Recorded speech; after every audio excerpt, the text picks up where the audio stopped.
How are you?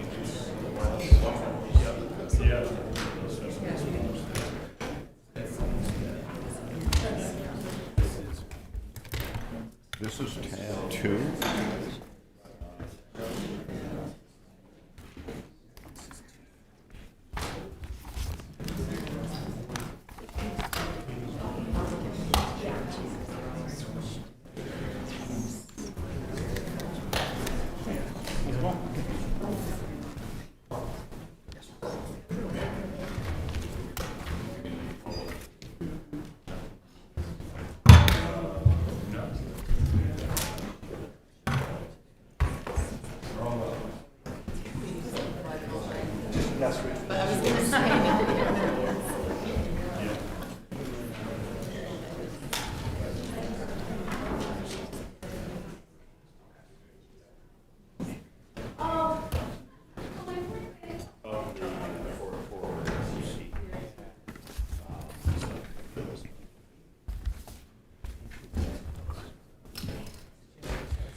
The March 30th, 2026 Auburn City Council workshop will be called to order.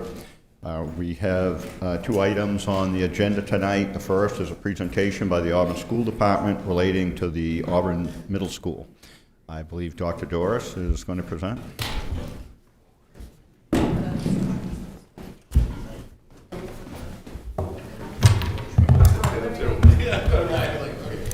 That's Amanda. That's Scott.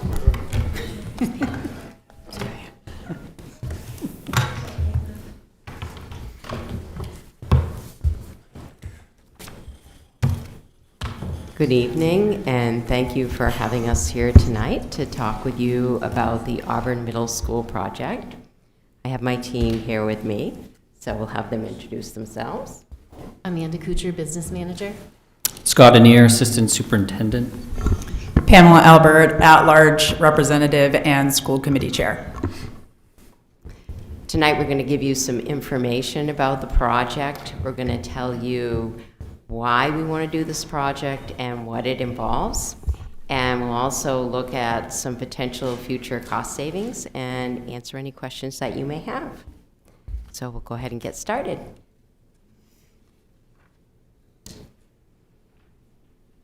So the middle school project right now involves adding 6th grade to the middle school, which currently houses 7th and 8th grade students. Creating the 6, 7, 8 middle school has been a long-standing recommendation from all of our facilities committees over time, and this first came up in 2009. The rationale, first and foremost, is educational programming. When we can put 6th grade at the middle school with our 7th and 8th graders, it allows for us to have a continuous curriculum, grades 6, 7, and 8. And most of the products and resources that we have are K-5, 6, 8. So currently we have 6th grade at the elementary school, and they're kind of an island by themselves. If we are able to put 6th grade at the middle school, it's really going to improve our curriculum alignment.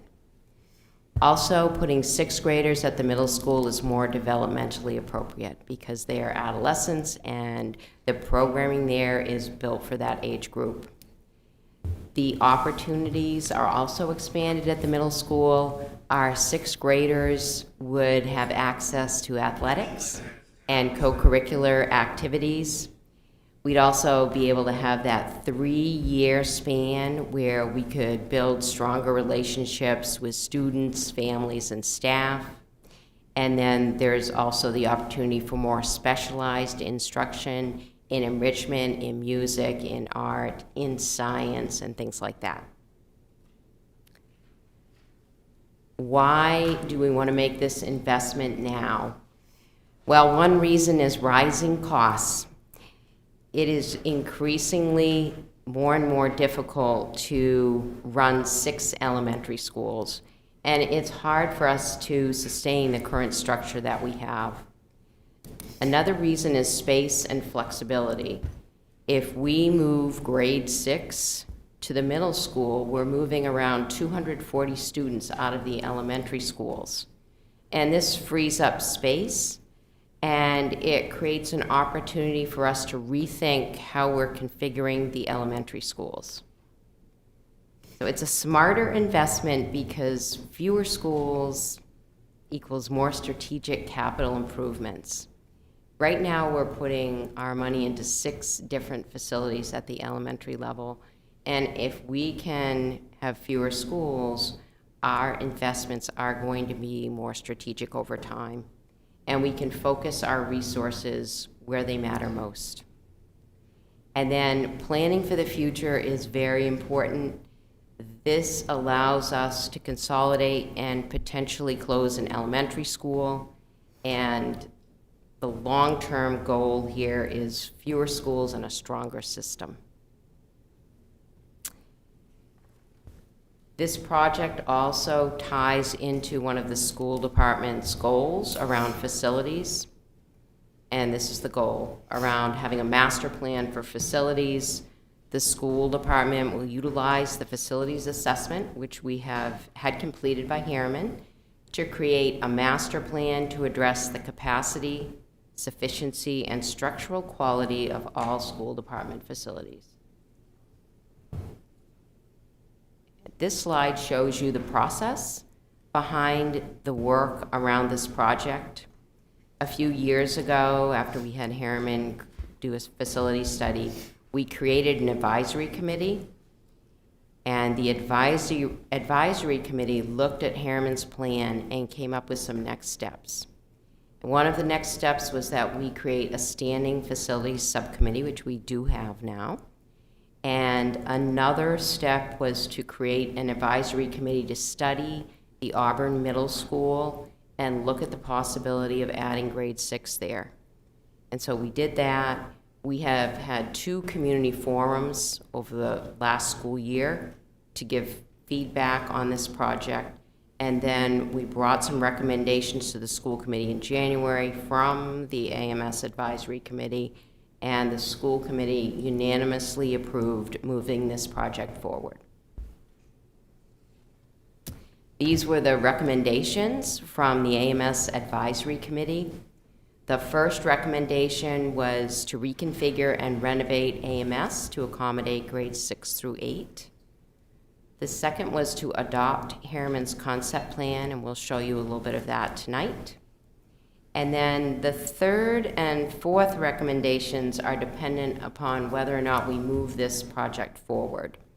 So if the project moves forward, we would be establishing a transition committee within the school department, and then we would also establish an elementary school advisory committee, and that group would be looking at the configuration of the elementary schools and determining the possibilities for consolidation and closing an elementary school. And then the fourth, these last 2, addressing traffic concerns. This is ongoing at AMS, but this would be something that we would need to look at if we added another grade level there. And then adopt the recommended funding pathway. This has to do with the $11.2 million bond that we're going to talk about later in the presentation. So I think we'll wait till the end for questions, and I'll turn this over to Scott Anier. He headed up our AMS Advisory Committee, and he's going to walk us through what this project involves and what it looks like. Thank you. Some information in terms of the project overview. It's twofold. First, there's addition and renovation to accommodate 6th grade classrooms. The next piece is the renovation of certain spaces to accommodate displaced music room, art room, STEM, and special education classrooms. The second phase of this are already identified capital improvements. So through the Harriman Master Facility Plan, we'd already identified some major needs that needed to be done for the Auburn Middle School, and those include the replacement of the roof, mechanical systems, ADA accessibility, the secure vestibule, sprinkler and systems, and a foundation waterproofing on the first floor wall. As well as there are already some food service improvements through the kitchen area. They are a growing hub for delivering food throughout, and with their farm to table grant program, the work happens throughout the summer, so there are already some identified kitchen improvements that came through. So orient yourself standing in front of the Auburn Middle School. So these schematics will kind of prepare where you are as you look at this. So if you are standing in front of it, the far left is the gray areas on this drawing. The areas to highlight on the far left are what we used to see in our vocational woodworking shops down at the end. That has been our STEM program for the last few years, and that has really shifted into more of a classroom-based approach.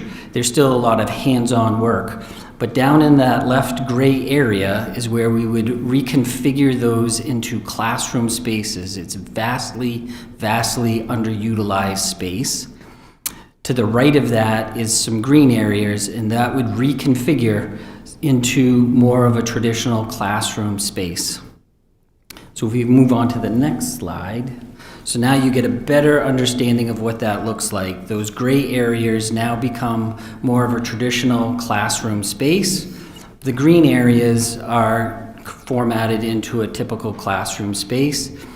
The area on the left, on the top left area, that says addition, that's one of the 3 classrooms that would be built.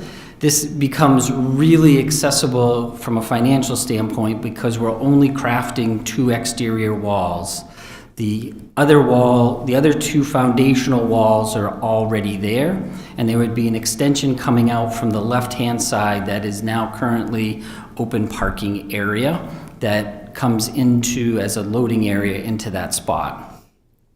The STEM program would switch to this vacant storage space, and it would be the creation, in order to get there, would be creation of a set of bathrooms, as you can see just to the left and just below where it says STEM. Bathroom spaces would go in there to accommodate those classrooms down at that end of the hallway.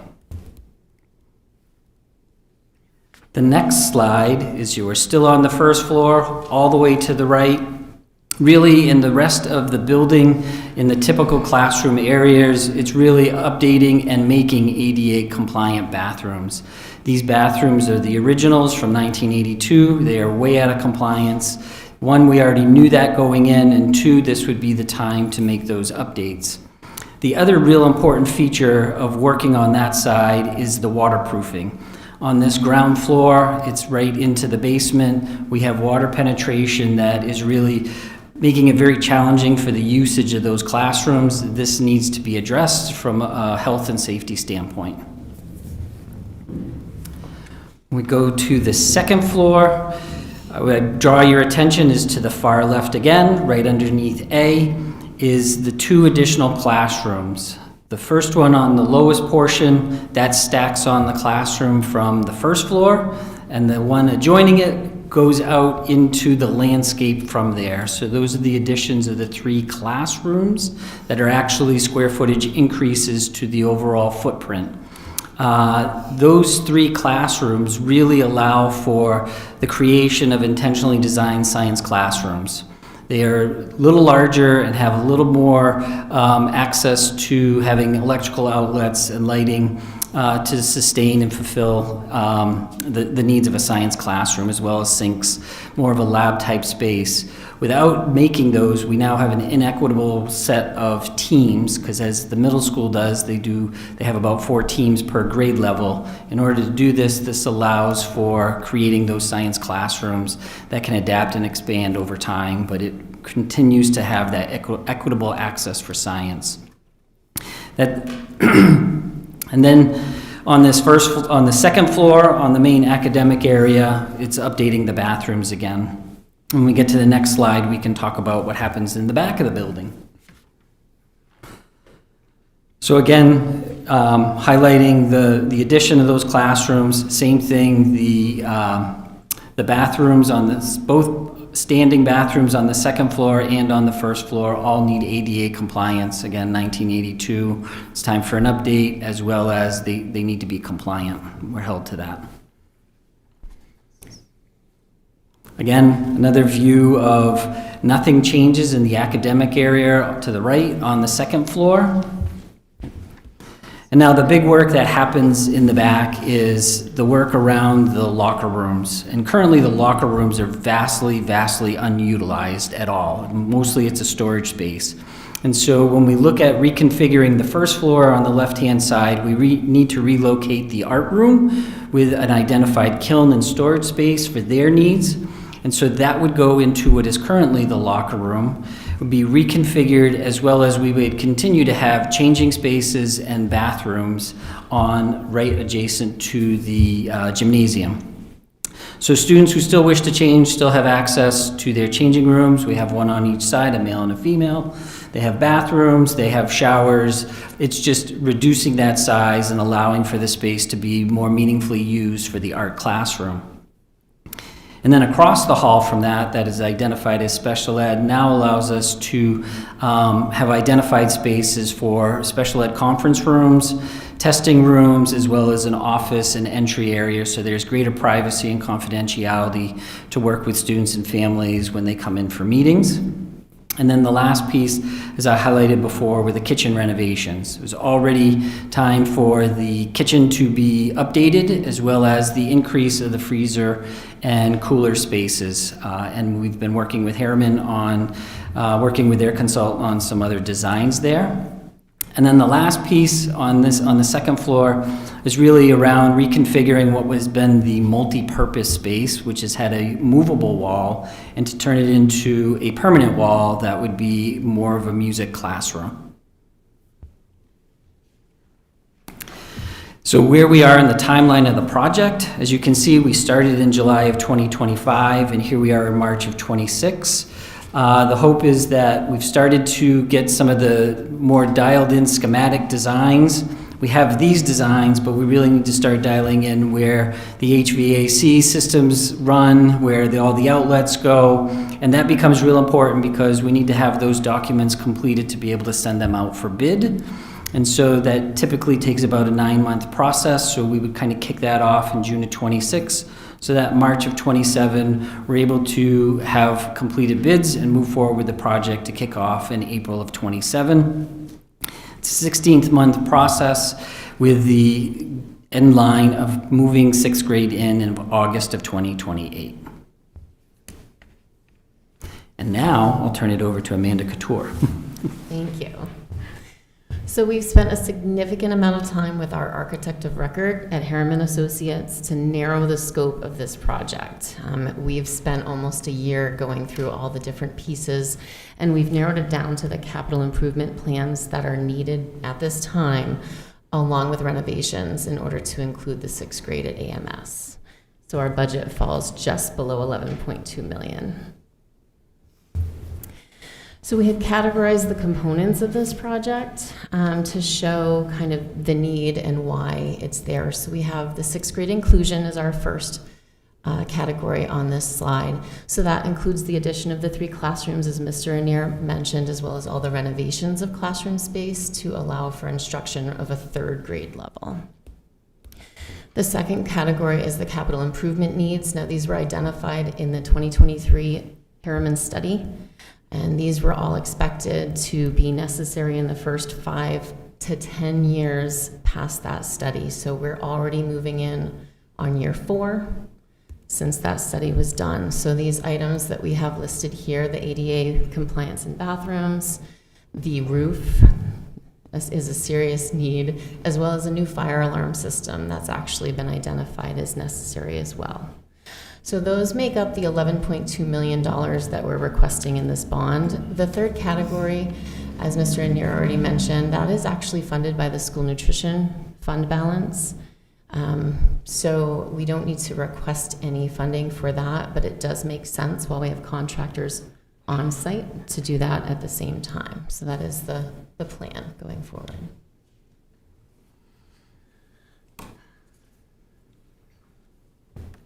So our goal, along with what Dr. Doris already mentioned in her the rationale of the project, is to move forward with this capital improvement project and then begin research on the consolidation of our elementary schools. And it's really important to note, although it's a little cut off on the screen there, that any action having to do with the consolidation of elementary schools is going to take a lot of study.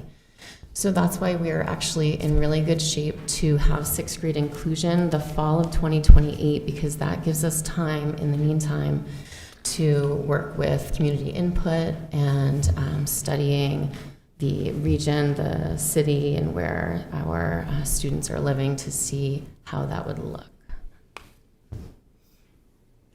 So the last slide has a lot of information on it, but I want to make sure that I explain what you're looking at. So we did receive, thank you to the city for getting us a estimated schedule for an $11.2 million bond, should that be approved. The top two rows come from that schedule, and you can see the years across the top. So that's just what the payments would be each of those years. The yellow is just the sum of those two amounts, the principal and the interest together. So the yellow is the cost of this project, if you will. The green just below it is the expected savings should a school close. So I just want to explain the three rows at the bottom just a little more in depth, because those three rows make up the green dollar amount under each year. Maintenance and utilities, we're talking about repair and maintenance within the building itself and then utilities within any one of our elementary schools. That is what we're looking at paying already for one elementary school, and I increased it by about 3.7% each year because our utilities do go up as well as our maintenance costs. So you see $209,000 in FY29. Now notice there's nothing in FY28. We're looking at our sixth grade moving to AMS beginning in FY29. So that's why we look at closing potentially in fall of 28, which is FY29. Right. So, okay, I don't know what I said, I guess.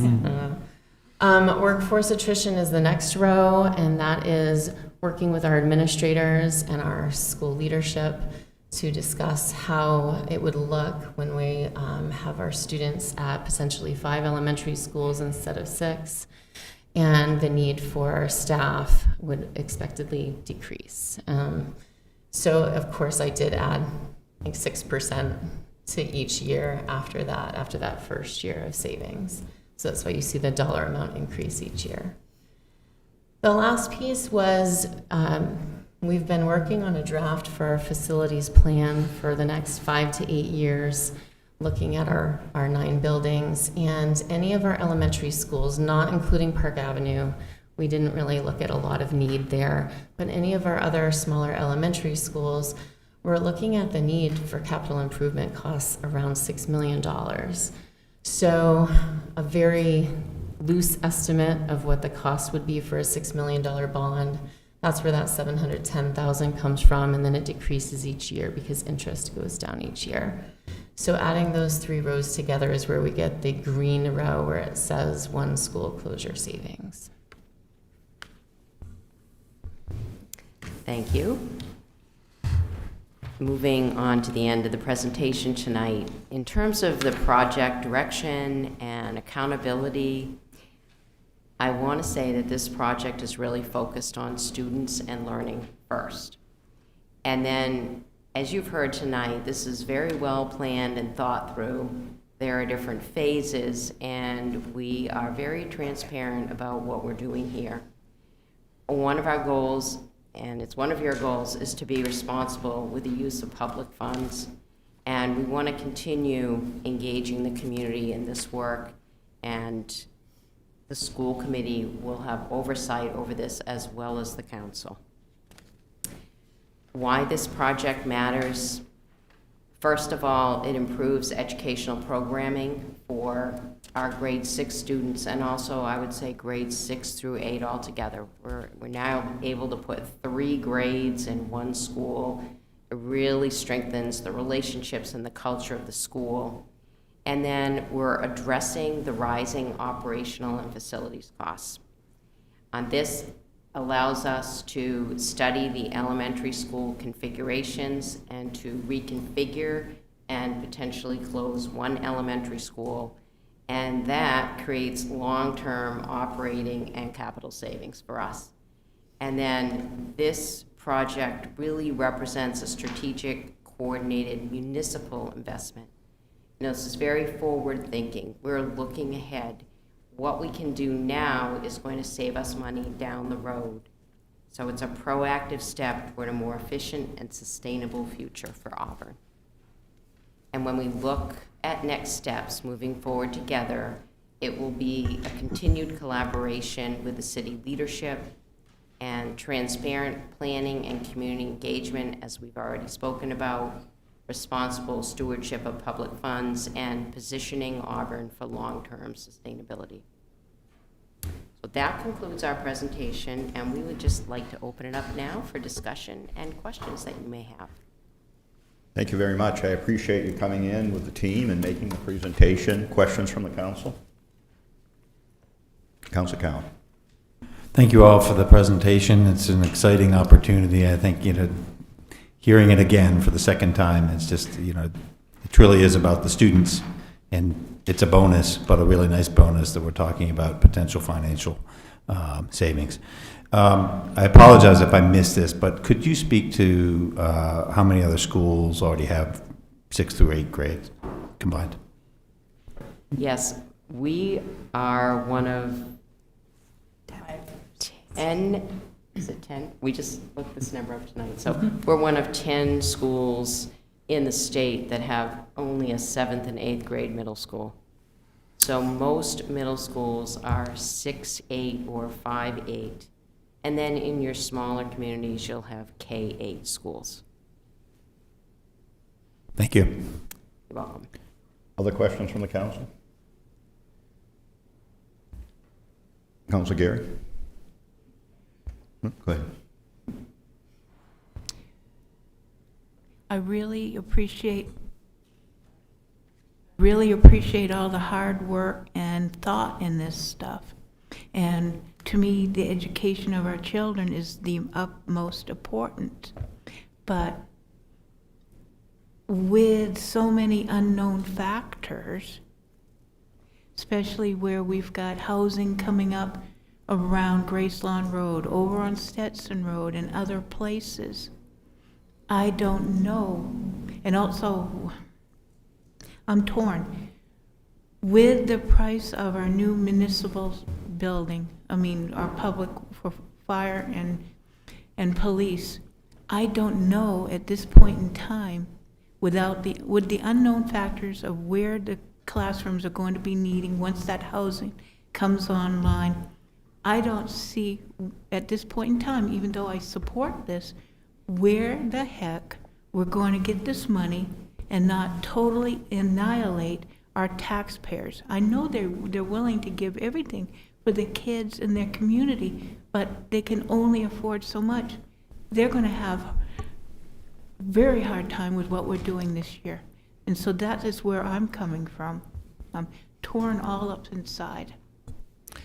So, Dr. Doris, if you can defer the conversations about the finances a minute, we'll get to those. But my recollection from presentation in past years is that the school department utilizes a professional firm to do capacity planning. Could you talk about that a little bit and how the analysis that's been done and how that fits in with this plan? Yes, we have had a study done that shows what our enrollment will look like over time, and it looks like over time our enrollment will be decreasing. And so that's a very strong factor in bringing this project forward. In fact, currently within our system, we have, I'll just give you the example of about 200 to 215 students down in kindergarten, first and second grade, and up at the high school right now, it's about 250, 275. So over time, even though we have housing coming into Auburn, the trend is that our enrollment is decreasing. And I know Mr. Neer has been attending some of the planning board meetings and involved in looking at how many families with children are actually moving to our community. Maybe you could speak to that a little bit, Mr. Neer. Yeah, I've been fortunate. The city has allowed me to kind of participate and follow along in their discussions on what we're seeing in housing. And so many of those are folks that are moving into the housing are not starting families. They're young couples or they're singletons. And so it really, those increases of housing, the ones that have already taken place, we're not seeing a major bump in any of our enrollments in any of our elementary schools from those housing pieces. I can't say to what the target audience is for those. I think it's all financially driven for the folks that are looking for the housing. But what we are seeing we're not seeing any increases there, and the trend has been not for families to be developing that are coming out of that housing. And just to kind of follow up, what we're already seeing for what we have for capacity, we have close to 250 slots still available in terms of capacity of what we've marked out from square footage for classes with that across our elementary schools. We have some up and some down. So we're really at a situation of looking at schools that are way under enrolled.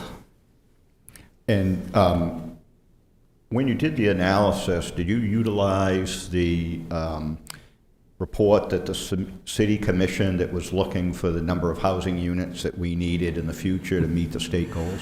So we've had two streams of data that have come. One has been from the Department of Education, and the other one has been working with the comprehensive plan folks and being able to look at what do they see for demographics in terms of school-age children. And those both models follow the similar trend.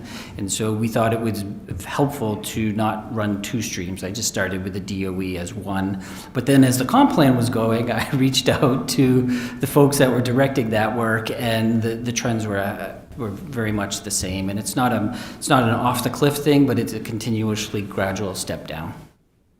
Councilor Duval? So I think my question here is related. You mentioned in your presentation that this work will actually help reduce enrollment system-wide. Can you explain that statement? Does it have to do with this declining population, or is there something else at work there?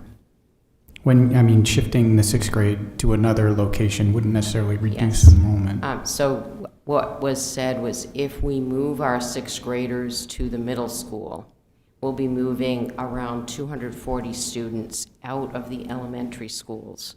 So each elementary school, the enrollment will be reduced in each elementary school. Other questions from the council? Council Butler? If the approval for this landed on the essentials that are already discussed in terms of the roof, fire system, et cetera, can you speak to what the impact would be on your overall plan? If we're looking at just the capital improvement needs, then unfortunately that would not allow the sixth grade to have the instructional space at the middle school. That was the approximately $6.2 million amount was the capital improvement needs, such as the roof and the fire alarm system. So the additional $5 million is what is needed in order to create the space, adjusting what is currently a large locker room space but unnecessary, adjusting an additional music classroom, as well as adding 3 new classrooms, including one of them being a science room. Just to the left we saw on the map. Those are in addition to the $6.2 million. Those are the additional $5 million. So 6.2 is the capital improvement needs, but that would not allow for the space for a third grade level at the middle school. And that 6.2, for the counselors that are new, you might explain a little bit about the Harriman plan and where that 6.2, I'm not 100% sure, but I think that 6.2 is already in that plan over time from what you said earlier. That's correct, yes.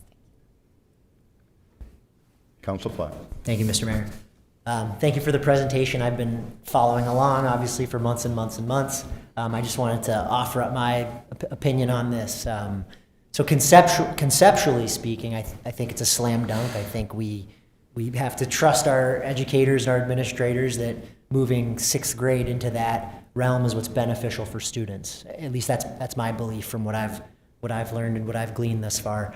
I think where the rubber meets the road is understanding the finances behind it and the economics. I think 2 comments I will make to the presentation. I think you've undersold it a little bit in that I don't think you should be including the full $11 million bond when comparing to operational savings.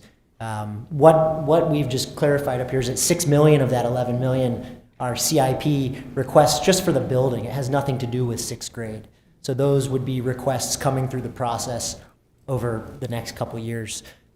When looking at whether this is economically viable, you really should be comparing the payments that will be made on the additional $5 million request against the operational savings, if there are any. I will say to that also, though, I think there are probably some increases in the AMS operational budget that aren't stated in this report as well. So I do believe overwhelmingly the numbers prove that this will be a success. I think there's further deliberation studying. I mean, as the report shows, there's a lot more that needs to be looked at and considered. But I wanted to make those points, and I want to make sure that everyone on the council understands the 2 pieces of that CIP request. About half of that is a request that would occur regardless of the 6th grade, and the other half, slightly less, is for the 6th grade project.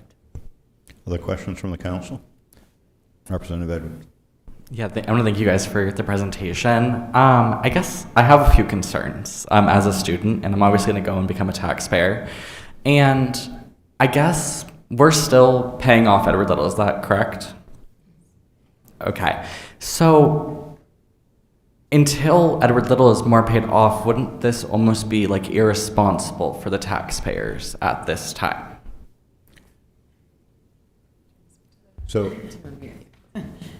I have a couple financial questions as well. So I'll jump in here and then we'll return to Representative Edwards. So it seems to me in reviewing the financials, there's a couple comments I would make. This is unlike typical bonding. We have to bond to generate the $11.2 million, but in effect, this is a self-funded project because the offset for the debt service is the reduction in the expenses that the school committee would otherwise be subject to for a school that's going to be closed.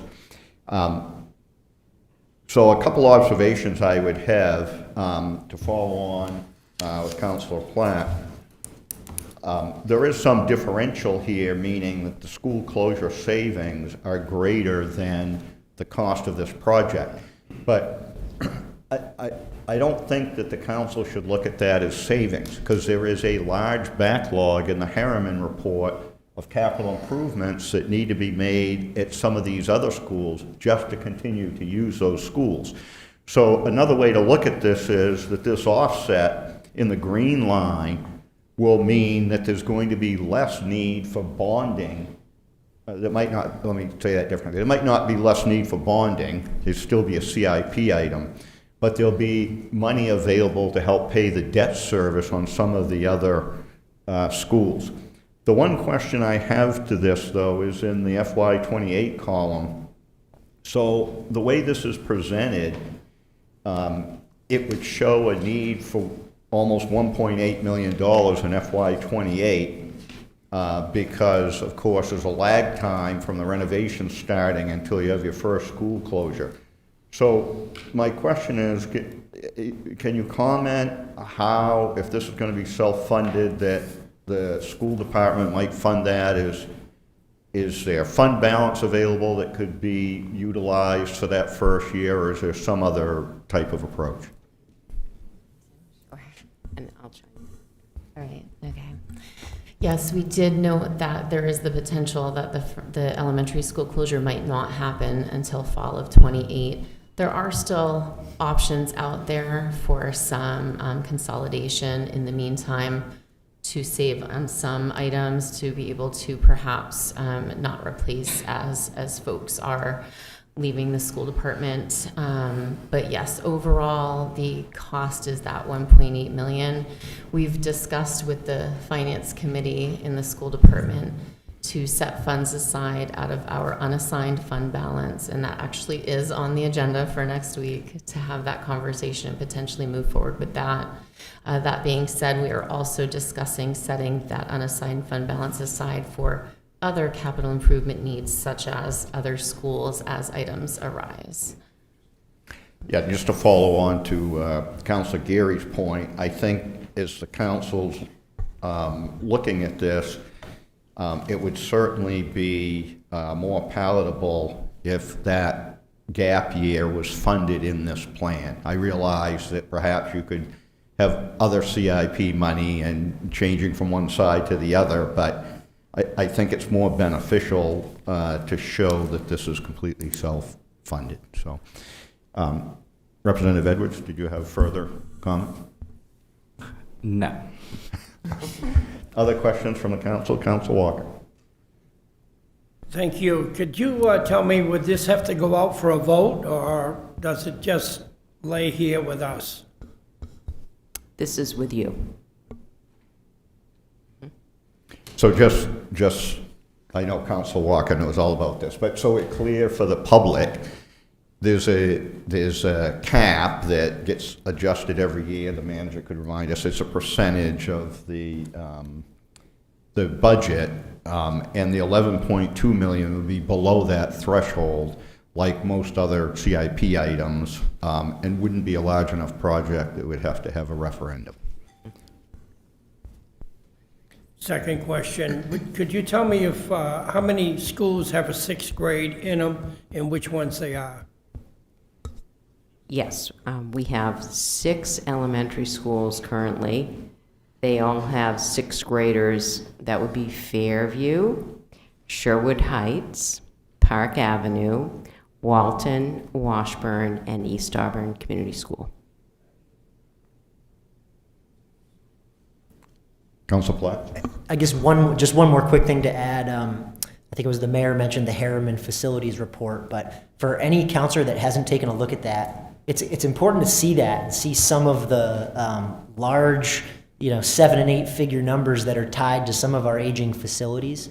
Again, I'm not going to sit here and tell you which ones to look at, but it's important to look at the whole thing and understand what the capital needs of the school department are over the lifetime of that facilities plan. I think that helps to shed a little more light and put into context what the depth and magnitude of this transition would be, but also what it could possibly affect, because it's not just the operational piece that the mayor was talking about to Representative Edwards' question about are we spending more than we should. The goal is that you're actually saving money every year, saving in air quotes, but there's also tens of millions of dollars of improvements to facilities that, depending on what the strategy was, you could possibly forego those as a community. So it's important to understand that.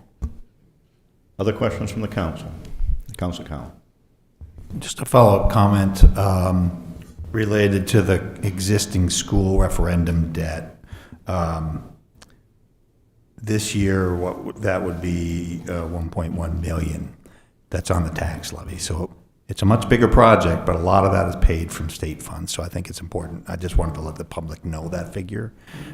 Because I agree with you, it seems daunting, and when people are seeing, oh my gosh, we got a public safety building, and then we're doing these other things. So I think it's important for us to be thinking about that differential, that divide. There's a lot of the money from the school that's being paid for by the state, and there's a smaller amount for the extra that we agreed on. Other questions from the council?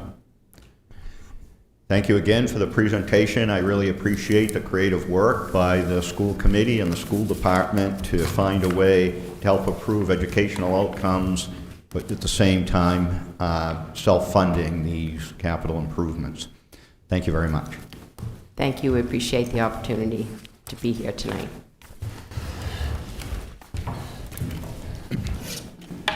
We'll move on to the FY27 budget. The manager will be presenting. I think it's important to take a minute here, especially for the public, to let them know where we are in the budget process and what's going to be happening here going forward. So we have before us the manager's proposed budget. It includes the school budget as well to date. The instructions that were given to the superintendent and the city manager was current services budget. In other words, what is the cost this coming year to provide the same services that were provided last year? Results in a 12.95% tax levy increase.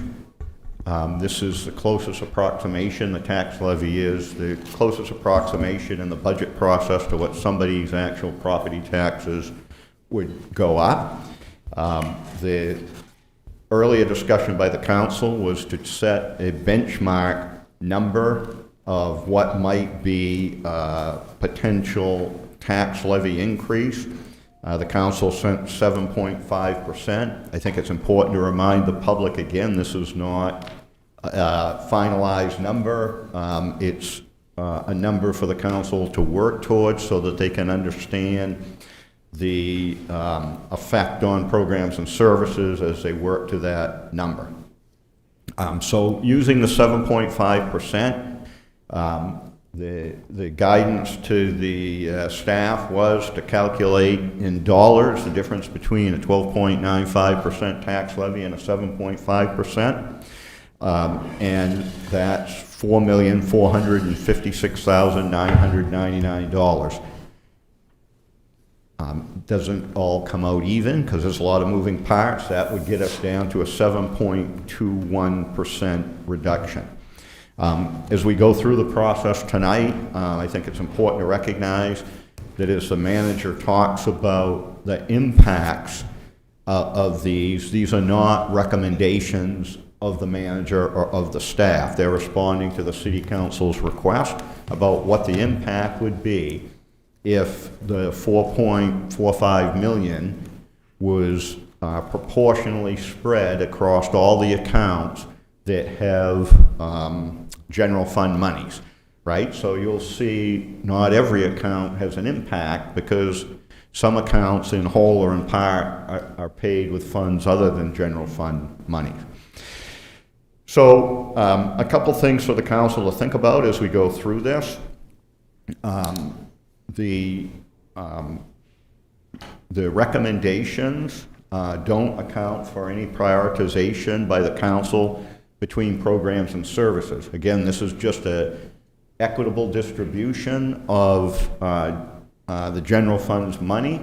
So the council might find as they go through this that they prioritize some accounts or some departments at a higher level than others. This also doesn't include any reduction in the school general fund money. We won't get the school budget until the 6th, but that's something that the council will have to think about as we go through this tonight. The 4.45 is all coming out of the city side. So I think as we go forward, the city manager will talk about the impacts in the various program areas. The council feel free to ask questions and provide feedback as we try to work towards the prioritization of reductions in various programs. So with that, Mr. Manager. Thank you, Mayor. Thanks for the summary. I think that really covers the exercise that we're going through. I think it's really important to make sure the public realizes this is an exercise. We're talking about some really drastic impacts to municipal services. What we provide here as a city today will look drastically different if we reduce $4.5 million from our budget. And so I want to make sure that we know that this is not something we're executing tomorrow, but it's what you're going to have for consideration, especially with the proportionate reductions, as the mayor said. It was across the board. So you might have a higher priority in one department, you might identify, but because it was proportionate, we took that equal amount through each line item. And we also took into account if there was a reduction in revenue, what that reduction in revenue would do, or if, based on our decision, it was going to shift revenue, maybe out of an expense back into the budget, we took into account that as well. And so I'll try to make sure, between the three of us, we'll make sure we can flag those for you as we go through and walk through the budget. I'd say for a lot of the departments, especially, when you look at police, fire, and public works, the information I shared with you is like 4 to 6 bullets, maybe a little bit more depending on the size. Just know that there's probably a 5-page report from the department manager on what those impacts are. So they're all here. If there's something that we're not hitting that you want further information about impacts, the director's here, and the director can come up and talk about that further if we don't have the immediate response based on what's being proposed. So I guess to start is we're going to go right in alignment with, if you notice, this matched your master list of department codes. And so we'll walk through this, starting with the mayor and council. And in that line item, the reduction for the council was $19,287. Just within the last few years, you, through the council, made an addition to stipends for the planning board.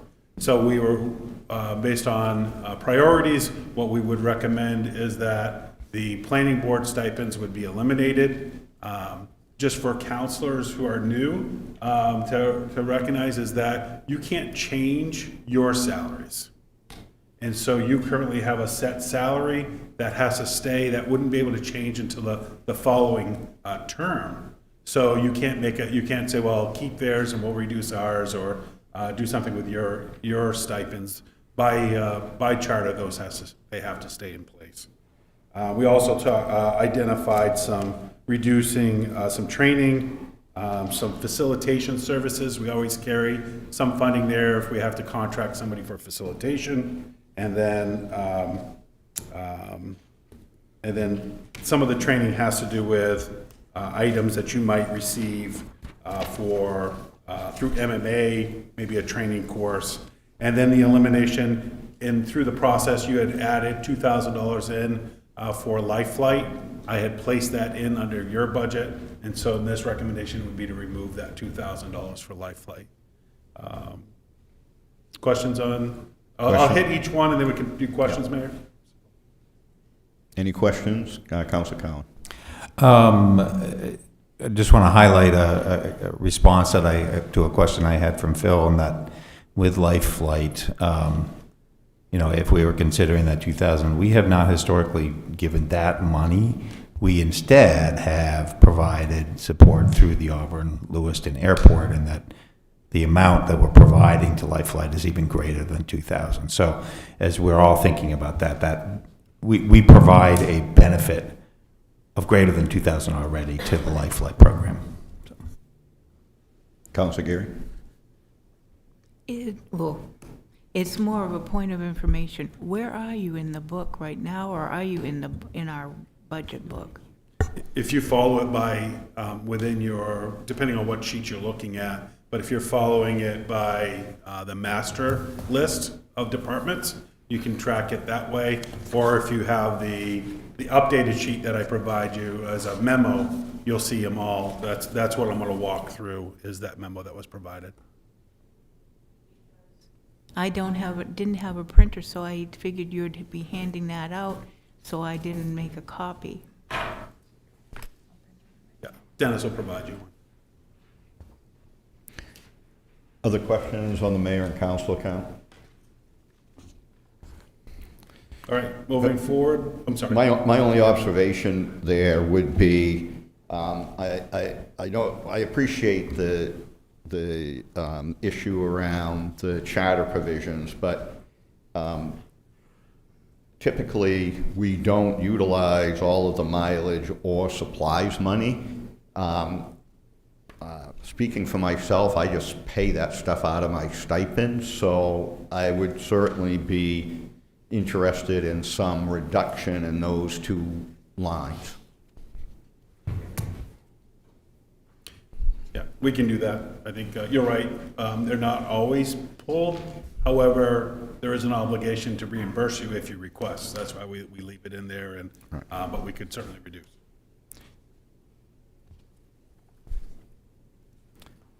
Move on. Okay. City manager's office, we had shifted, the change that you saw in that line item was we had shifted a position from the finance department regarding grants. The grants management position that was in finance shifted into the police. And so it's almost that, it's not even the full amount of the 72,000 that came as the result of the reduction. So what we would do is we would remove 72,570 from the general fund budget for the grant position. However, we would pay for that position out of our grant fundings that we have for different programs, the 72,000 portion.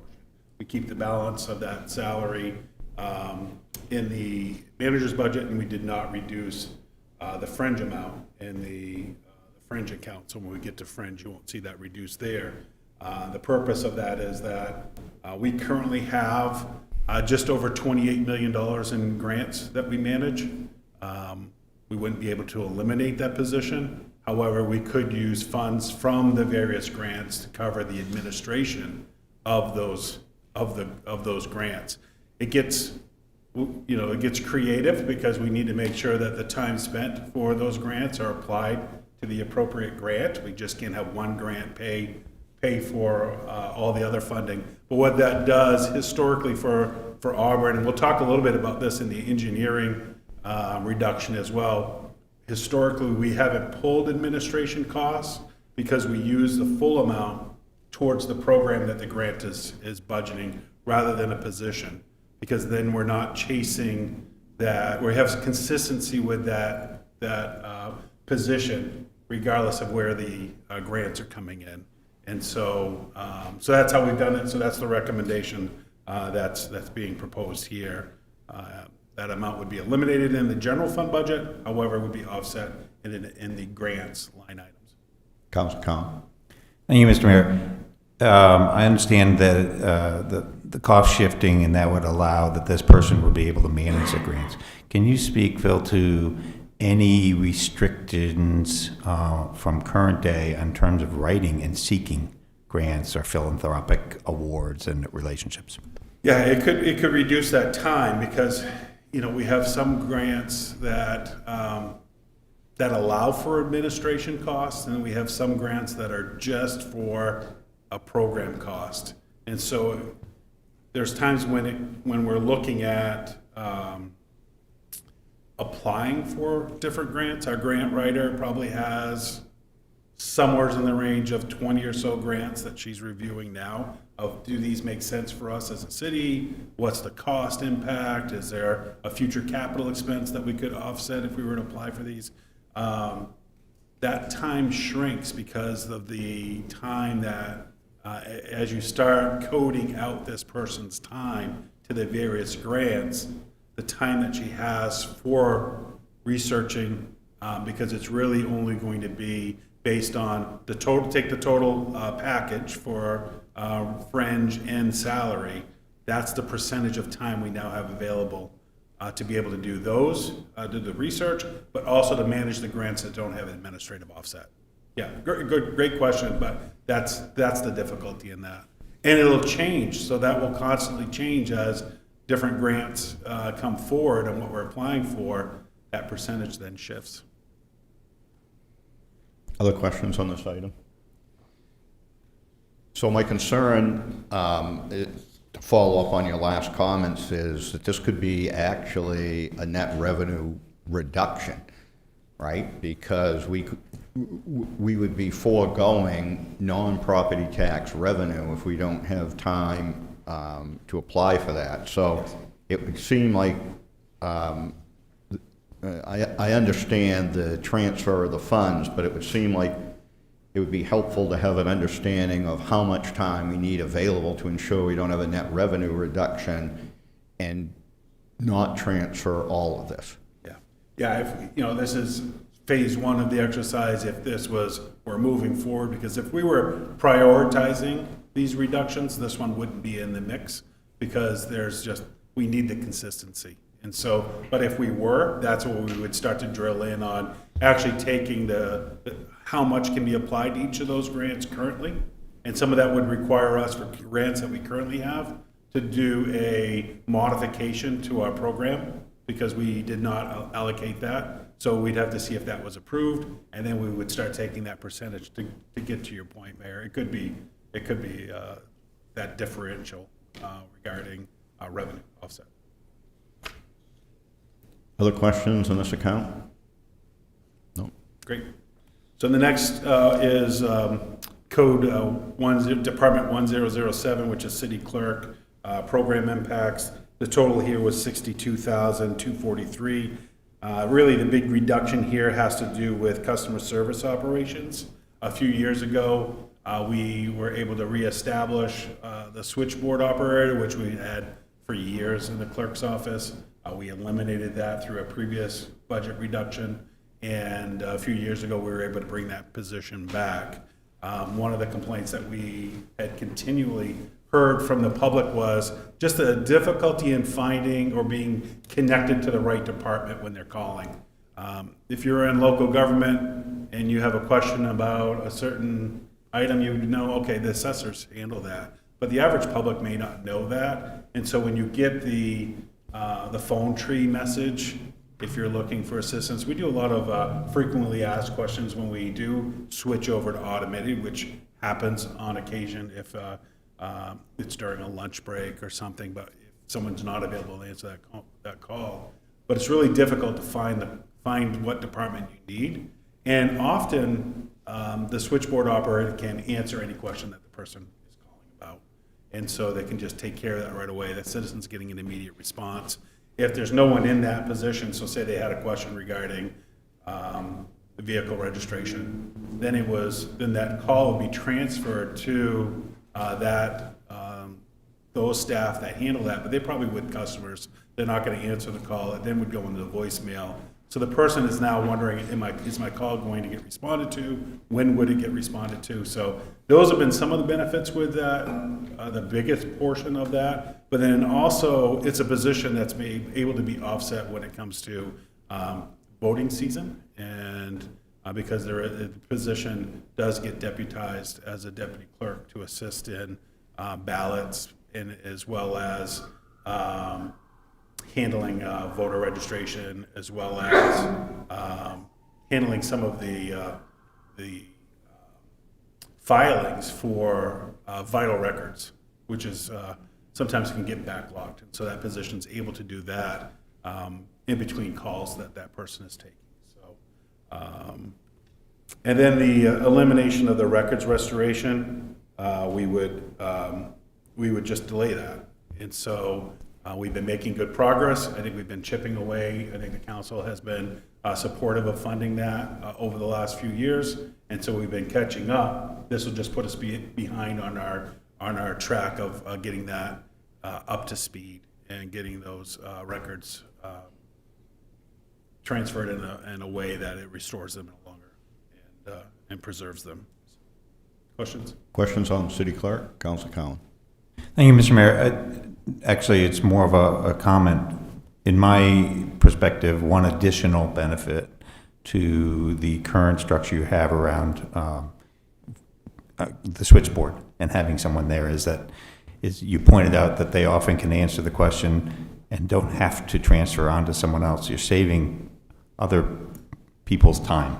That I'm sure you probably can't quantify that, but I think that's an important piece as we're thinking about that. There's some cost savings there, some efficiencies. It's not just, it's great, it's quality service, but there's also efficiencies gained in terms of our staff and their time. Other questions, Council Platt? Thank you. Do we have, off the top of our head, figures for like call volume and or in-person volume per week, per month, per year in the clerk's office? Not necessarily in the clerk's office. We have it in the finance. They've been tracking pretty well because I think they're handling 30,000 transactions through the finance office. Right. We just recently merged those two departments. And so being able to break out just what that call volume, I don't know if we're tracking that. So we're not tracking that specifically, but what I can say is every single person that walks into City Hall goes to this information window. So even if they've registered a vehicle before, they're likely going to speak to that person first, wondering is this the only place I'll need to go? Will I need to go anywhere else after this? Things like that. Sometimes they're just asking a question because they're already here about something unrelated. So I can say that when she's sitting at that window, every person that walks through that door is being greeted by someone and is often being directed or helped by that person. There's over 30,000 transactions handled by that office in that lobby. And I say over because it was 30,000 with just the finance side, not the vital records or voter registration. We have 26,000 registered voters in the city. All of those records are being handled by these people as well. So with the change of license plates and real ID, I almost said voter ID, not what I meant, real ID, there's been an increase in requests for those vital records. So that's been taken on by this staff as well. We could get some numbers. I could get a report on how many vital records they've issued and things like that. But it's over 30,000 transactions in a year is handled by this staff of 5. Yeah, I mean, I'm always just searching for orders of magnitude, so it sounds like 100 to 200 touch points a day. I'm just trying to get a sense of how many people are getting served down there daily. So, Yeah. thank you. Yeah, it's a great point, because we ran the staffing model on finance alone based on the numbers of 30,000 transactions. We know that they're currently at 5. However, there's those are transactions of people coming in. There's a lot of transactions that take place that the person doesn't come in to file, especially if they're registering a fleet of 40 vehicles from one of our larger manufacturers or one of the other businesses. Those are coming in behind the scenes, so that's not included in that process. And so there's downtime when they need to do that. But then there's also time off, right? So if you have, you have people that take vacation, they have sick time, and you start factoring in what is your actual hours that you have available for the public to come in. We know that if we drop below 4, we're below the amount of actual operation hours to handle the 30,000 calls. And that's giving an average of 10 minutes per customer. That's a pretty quick turnaround. There's a lot of times some of these are a little more, a lot more detailed as far as they're on the phone with insurance companies trying to get that insurance record, or they're trying to track down the title of that vehicle, or there's a lot of things that happen. But if just taking an average of a 10-minute, especially if somebody's just coming in for a vital record, that could be just a 10-minute transaction. But we know we don't have enough. If we go below 5, we know we don't have enough people. However, you're going to see part of the recommendations here is just keeping that, because we need to be able to manage that. And that's if everybody comes in and every minute allocation that's available. And people don't do that. We get spikes in the morning, we get spikes at lunch, and then we get spikes right at closing as well.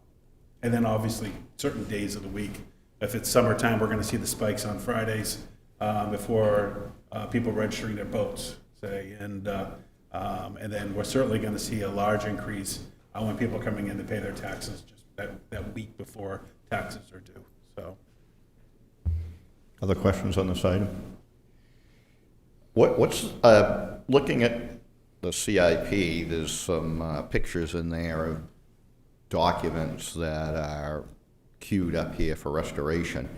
If we have these that are this old, is there statutory requirements about preservation of these documents? And what happens if they deteriorate and they're no longer accessible?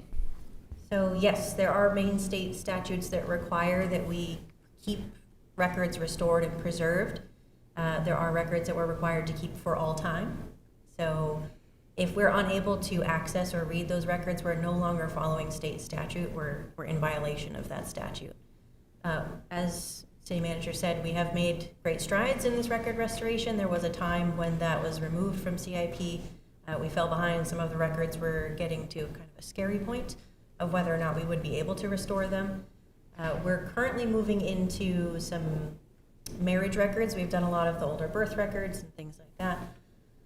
So we're in a healthy state with our records at this moment. We could reduce this line and still be able to move forward with some preservation. We wouldn't be going at the clip that we've been going at for the last several years. It's important that we get to a point where everything prior to 1900s is restored and preserved. At that point, you can go at a slower pace because those records aren't deteriorating at such a fast rate. But that picture that you have on that detail is one of the records that we currently have that needs to be restored. Other questions on the clerk's office?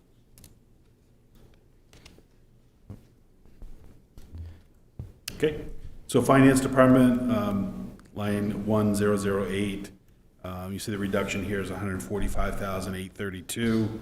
I'm going to let Kelsey cover her pieces here. I think the one that I would just recommend is that, to get to this was also reducing some of the senior tax reimbursement program. So that's new as of last year. So the reduction gets us still providing some relief, but not at the full amount that was recommended. Again, we can't get the exact amount because it varies based on everyone's application, what they're qualified for, but we reduce that. The way that program is currently set up is that we have, once all the applications are received, then there's a leveling of what's being provided, but then based on what they're also qualifying for. But Kelsey, I don't know if you can hit the highlights. So the reason I included that, as the city manager stated, was that 150,000 was not in the budget before last year. So that's quite a big hit on our budget when we're asking for a $146,000 reduction. So that said, our staff also handles administering this program. So no staff is brought in to add in administration of the program. We just distributed those duties between current staff to handle that when and if it is funded. It does change that maximum threshold, so it would depend on the number of applicants and whether or not they are qualified for that amount. The other reductions that we put in here to meet that reduction goal was a shift in workload, which would be reducing a staff member. That would result in loss of efficiency. Our biggest concern is a potential increase in error rates, which is what we've been working towards. We've talked about this during the audit process of staying in line with GAAP and GASB standards. That's the General Accounting Principles, Governmental Accounting Standards Board. Staying in line with those principles, and we've also talked through that audit process about a lot of the new standards that are coming out that are a lot more stringent. So it's important for our staff to stay up to date with those, so that leads into that reduction in training to align with that reduction in staffing. I did reduce that, but I did not gut that line. There's a reason for that. Any additional cuts beyond what I put in there to reach that reduction goal could affect any certifications that our staff holds, as well as the GAAP GASB compliance. So there are continuing professional education requirements for our staff to maintain their certifications. If we lose those certifications, you have the historical knowledge, but they wouldn't be able to remain certified or stay up to date with any new standards. GASB standards, we get at least one new one a year. So last year I went to a GASB 101 class and a GASB 103 class, and I actually ran into our auditors there, for example. They were going to the same class to learn these standards. So those are the effects of these. The other major piece of this was elimination of any GIS map updates. That creates what's called spatial blindness. It degrades our ability to maintain infrastructure and maintain our financial compliance. So you'll see GIS actually in another piece of this reduction goal sheet. It's the easiest way for us to maintain parcels. We have Parcel Viewer, which also gives us information about, everything. You could do every single layer possible in our GIS mapping. If we can't do any updates, any changes of ownership, zoning, anything like that would no longer show in our GIS database. So we would have to go through our paper records in order to see any of those updates. And those updates would also not be available for the public consumption unless they came in and requested those records. Questions? Finance? Questions on finance? House account. More of a comment. My concern with some of these cuts and the credentialing, but also just the potential error rates is the the longer term but downstream consequences of this. It seems to me that error rates lead to potentially credit rating and other bond sale potential. I don't know if you could speak in more detail to that. Yes, it is in effect, to answer your question, a domino effect. If there are, and I said, our biggest concern is a potential increase in error rates. Obviously, our staff does everything we can to maintain records accurately. They get reviewed. A loss of a staff member would change the amount of times things are reviewed, things like that. So if there's an increase in error rates, which then result in additional adjustments through the audit process, for example, that can change our bond rating, which we always say, at least the last several years, we've said we've maintained our bond rating, which has given us this really great rate. So a reduction in bond rating also affects our municipal reputation for anyone coming in wanting to do any investments, but also affects how many people want to bid on our bonds. So a reduction in bond rating gives us a higher interest rate. It doesn't qualify us with that next tier, for example, of bond buyers. And if people say they're not handling their finances as well because their rating has now lowered, fewer people will bid on our bonds. There'll be fewer buyers available and therefore fewer options for getting those better interest rates. Those ratings are really our report card. And if we're not doing well, they'll notice. And so it's just a domino effect at that point. Other questions? Council Platt. Could we get a quick review on the success of this senior tax reimbursement program? It was $150,000 that we budgeted. Can you remind us how many people took advantage of that? And specifically, my question is, was that program overutilized, underutilized? Were we out of proceeds immediately, or did that program go right up to the end? Its availability, that is. We paid out, I'm going to round here because I'm not looking at the number. We paid out around $125,000. So there were remaining funds that went into the general fund. There were around 145 applicants that ended up qualifying, 165 or so applicants overall.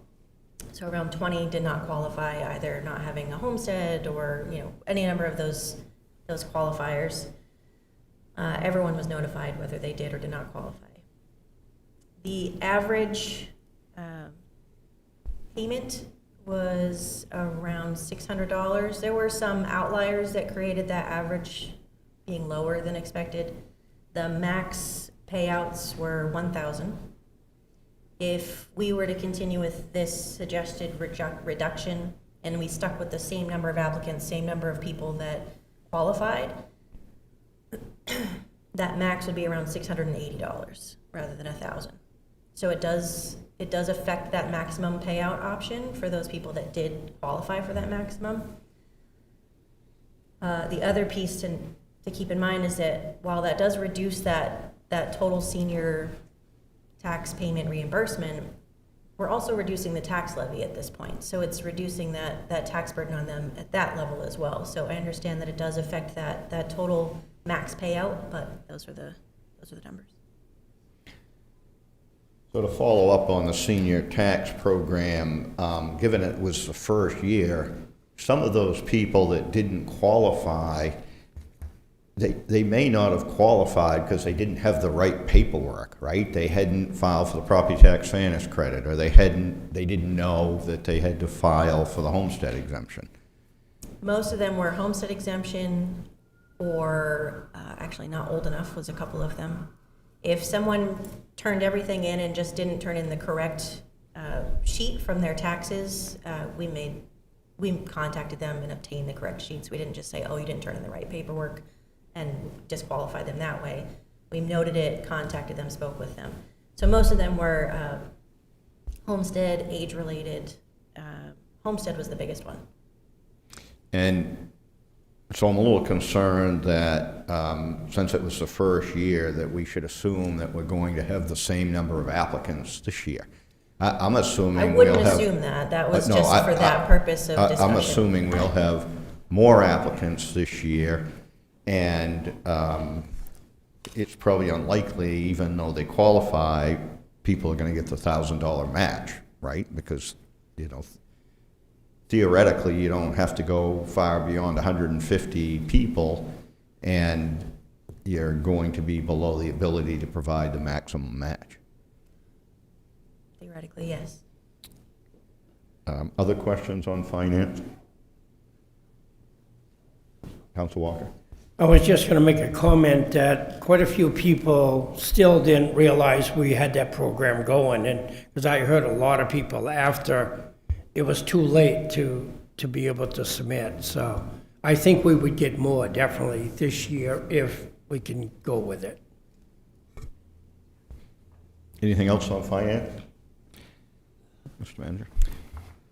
So human resources, line item 1009. This is one of those where some of these departments, there was an amount, but you couldn't hit that amount because what you had to take away, the amount was actually greater. This is one of those. So what we would do is we would eliminate a function that just began in HR as it pertains to our recruitment, hiring process, as well as maintaining certain trainings that are required through Bureau of Labor, and then also investigations that we're doing on workers' comp inquiries. What would end up taking place is we would have to go back to outsourcing some of that, which we've done. The challenge with that is as you outsource some of that, it's just not as efficient. It's not, you have gaps. I think a good example is our emergency management planning for each facility. That changed over, then we realized that that hadn't been updated, and then as well as the changes with Bureau of Labor standards. I think when we brought this person in and did a full review of where we are across all the departments, we had departments that were out of compliance. We were able to get them back on track, trained. When you outsource that, you don't have that efficiency. And then the same as it pertains to our selection process on bringing individuals in. So we would reduce that, and we'd have to outsource that work with the remaining amount that's in that line item, which would cause those impacts that I just shared. Questions on human resources? Councilor Ball. So just to clarify, the money required for the outsourcing is already figured into this number. Correct. Other questions? So, go ahead, Councilor Collins. Thanks, Mr. Mayor. Do you have any sense of the impact on turnover rate? How much of a satisfaction are bringing people on? Or is it more of success? You mentioned the selection process. Are you seeing, I mean, it's potentially less efficient in terms of the timing of when someone gets training, but there are also benefits in terms of this new process. Are you spending less time not finding the right candidate and having to continue looking further? Yeah, I think that's a great question. I think the savings here is at getting the right person in the right seat, making sure we're doing a better job at vetting. Only because it's just the current HR staff is really limited. There's 3 people that are managing 250 employees, benefits, all records, all inquiries. Not to mention there's work that's done by our HR staff for people who retire, as far as some of our communication regarding retirement plans, health insurance plans, all that. So even though we say 250, it's greater than that because your employees that retire still come back for inquiries regarding their benefits. And so not having that individual that really works on the complete onboarding process, the interviewing, the selection process, saves us time because if we just hire somebody who's the wrong fit, not the right fit for that position, then it's gonna cost us more time, but also and that time could be just somebody's got to spend that time to put the ad back out, all those things, but it could also be, depending on the department, it could also be it's the wrong fit, meaning that we've got a safety issue with an individual, and then there's that whole process of now that the person's on board, onboarded, now how do we start taking the right steps on eliminating that person. And then also, if there's a vacancy, then some departments, it requires additional overtime costs. So it's a ripple effect with some of our costs as far as not getting somebody in there as soon as possible so we can eliminate that. And so, yeah, we see, we're so new into this. This was about reprioritizing positions that we currently have. This wasn't adding anyone. It was just putting this position in where an area that was a high priority for us, things that we had been seeing, but we haven't experienced it enough to really identify all those benefits. But week one, it reduced the time regarding a workers' comp claim that we would have been paying through the workers' comp fund for an attorney to do that work. We were able to do that in-house.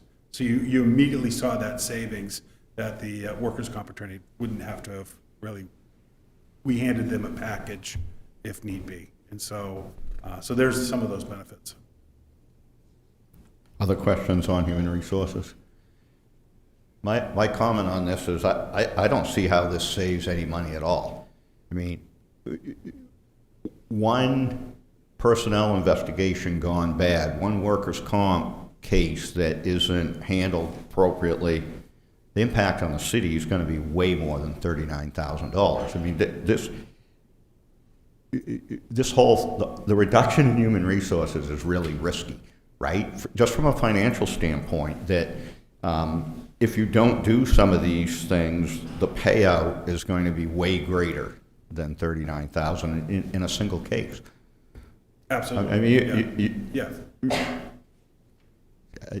I think it goes to, the work that the council's had to do over the last few years by adding additional funds to workers' comp. Those weren't because of just larger claims. It was because the entire process on those workers' comp claims are more costly as we're paying our provider to process those. other questions on HR? We'll move on. So 1006, this is communication and community engagement. The reduction goal here was 31,739. What was recommended based on the amount, what the least amount of impact as far as programming. Again, because you can't, none of these actually fit the perfect, okay, let's just remove this program. It's so the program that equaled closer to that was the elimination of the New Year's Eve Auburn program. And so, so that event, that signature event would be reduced. The revenue was offset as far as what we bring in for sponsorships. And then there's economic impacts within the community as well. So because this is becoming that signature event, we're getting a decent amount of people coming to it. That impacts the businesses, the hotels, those kind of things as well. So, so that's the reduction for this line. Councilor Gear. Thank you, Mr. Mayor. What's the total cost of that budget? And how much do they normally spend per year? I can get it for you. Liz is here. Liz might be able to answer that for us right away. She loves speaking in public. The most recent was, yes, I do, 35,546. So it's almost an exact. That covers your salary, your staff's salary, if you have staff, and all the costs, or just this? This is just That does not cover communication staff, but it does cover police, fire, the stage, the lighting, the bands, you know, any expenses affiliated with that event.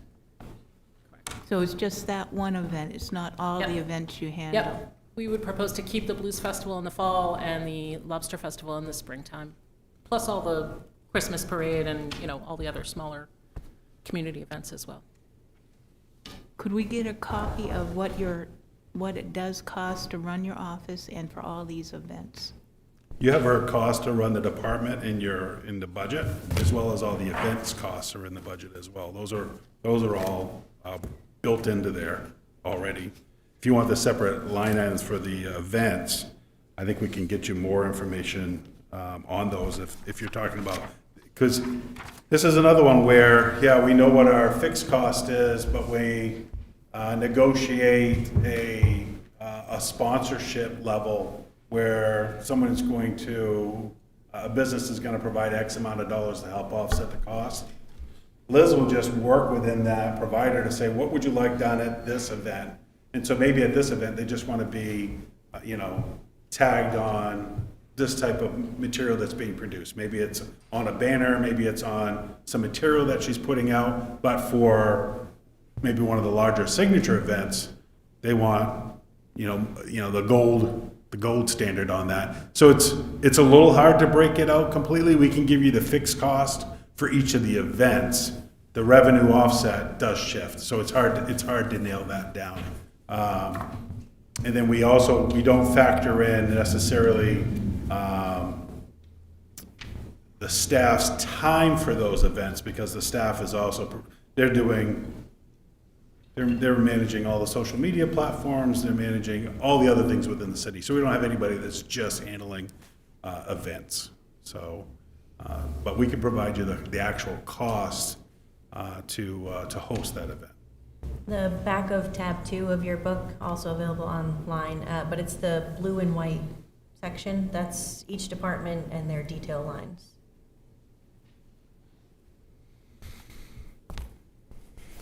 Other questions on this department? No? Thanks, Liz. All right, health and social services programs. This is a zero budget goal. This one is already, this is what we would consider a fix based on what was proposed on what the General Assistance Office is seeing for current requests and where we're projecting. So this line item had actually already been reduced by $164,000 compared to last year. And again, that's a portion, right? This is the 100% of that. However, there's also a 70% of what we expend is covered by the state. And so the revenue has that offset already built in.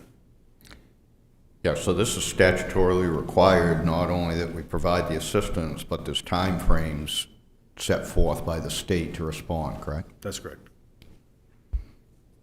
Questions on 1032? Okay, 1013 is the Business and Community Development Program impacts. This really has to do, it's $143,305. This is staff reduction. These people they administer programs. That's what they work on. However, there's also limitations on this because there's funds that come in through grant funding. And so what we have to work with is really built on which positions within that department can you eliminate? What does that look like? And so it's about removing and then sharing responsibilities. That will add time for general assistance. So right now we have an individual that's full-time, and then we also have an individual that is doing some general assistance and some other grant administration within the office. And then we have a public health position within the office handling the workload regarding community-wide, our presence community-wide as it pertains to public health and initiatives that are taking place as a community, and that liaison role between those organizations in the city of Auburn is the position that individual does. So you're getting to the diminished ability to be able to meet some of that mandated demand, but you're also impacting wait lines for general assistance. So, and that has an impact. We know that when we're working with our vulnerable population, just getting there is a challenge. And so if they're getting there and then we're not able to provide the service because they're waiting, and then they might have to either wait longer. Most are coming with families. There's a larger impact that we don't even really recognize completely. So that becomes a challenge.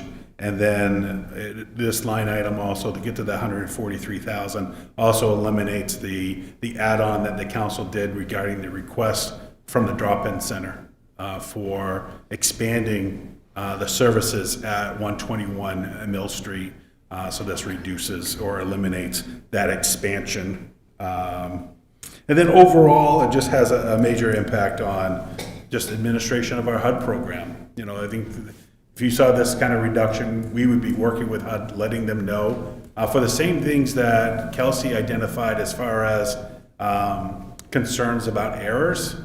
This is an error. This is a concern that we would have by not having the staff to be able to spend that time ensuring that all our reporting with HUD is done in alignment with the mandates that are related to the funding that we receive. We also we're the receiving agent for Lewiston's CDBG funds. That's offset with a cost for us. We would continue being able to do that, but then that also reduces, you know, our capacity within this department. Questions? Okay. So 1011 is public services. We would need to restructure public services, shift, and then limit our in-house economic development opportunities. This would eliminate our relationships that we've been building with our manufacturing organizations. It would discontinue all active relationships that we have at the state level pertaining to economic development. It would limit the municipal economic development functions as it pertains to just some basic permitting assistance, making sure that they're prepared as they come in to move forward with their projects. And then it would rely heavily on contracted services. And again, that's where you see the deficiencies that would take place. And I think the piece, as the mayor said, regarding one of the other line items that we were talking about, it's not even realizing the full impact of the loss here, right? When you start having that impact on economic, you don't have a consistent presence for economic development. You're going to lose economic development opportunities that come into the community. That will have, it's something you can't necessarily quantify at the moment, but you will have missed opportunities as it pertains to manufacturing, commercial growth within the city. Questions on this item? Councilor Cowan. Just a comment. Just to underscore your comments, Phil, I think this is an unwise short-term decision that's going to have an impact long-term and even medium-term, perhaps even short-term. I think we've talked a lot and we've explored a lot as a council and tried to support staff to expand business presence in Auburn. That has an impact on our longer-term expansion of our tax base, and this seems to be an unwise choice towards that goal. Yep. Other questions? Yeah, I would follow along with the same line that Councilor Cowan brought up. This is a net revenue loss. The council only needs to crack open the assessor's report and peruse down through, say, the top 30 taxpayers in the city. This economic development activity is not just attracting new people, it's supporting the businesses that are here to help maintain their presence in Auburn. And there's nobody on that list that comes anywhere near $48,000 in tax payments. They're way higher than that. So, this will have a significant impact on revenue, right? It's going to, absolutely. Next year it's going to be a lot worse on the other side. A copy of the assessor's report that you were just mentioning is also at the back of your book. Okay. Line item 1010, which is the planning and permitting. This line item also includes codes, even though those are two separate divisions, they share the same budget line item. So the reduction goal here is $74,651. We would need to restructure the code compliance and permitting that will just redistribute our essential functions. This would actually eliminate our vacant building registration program that was just initiated by the council. We'd have to repeal the associated ordinances with that. We wouldn't have the staffing to be able to enforce the ordinance related to vacant buildings. because it's not just getting a complaint and going and seeing if the building is vacant. It's maintaining a registry of vacant buildings and ensuring that that revenue is coming in as a result of that. It also reduces the overall code compliance activity. It increases permit review times due to reduced in-house capacity. Code enforcement officers don't just do code complaints, like somebody has their trash out, or there's an extra vehicle in a driveway. Those are things that they also do, but they also review new development. And so as permits come in, the code officers have to check those permits as it pertains to code compliance. And so that would delay that code component within that function. And then also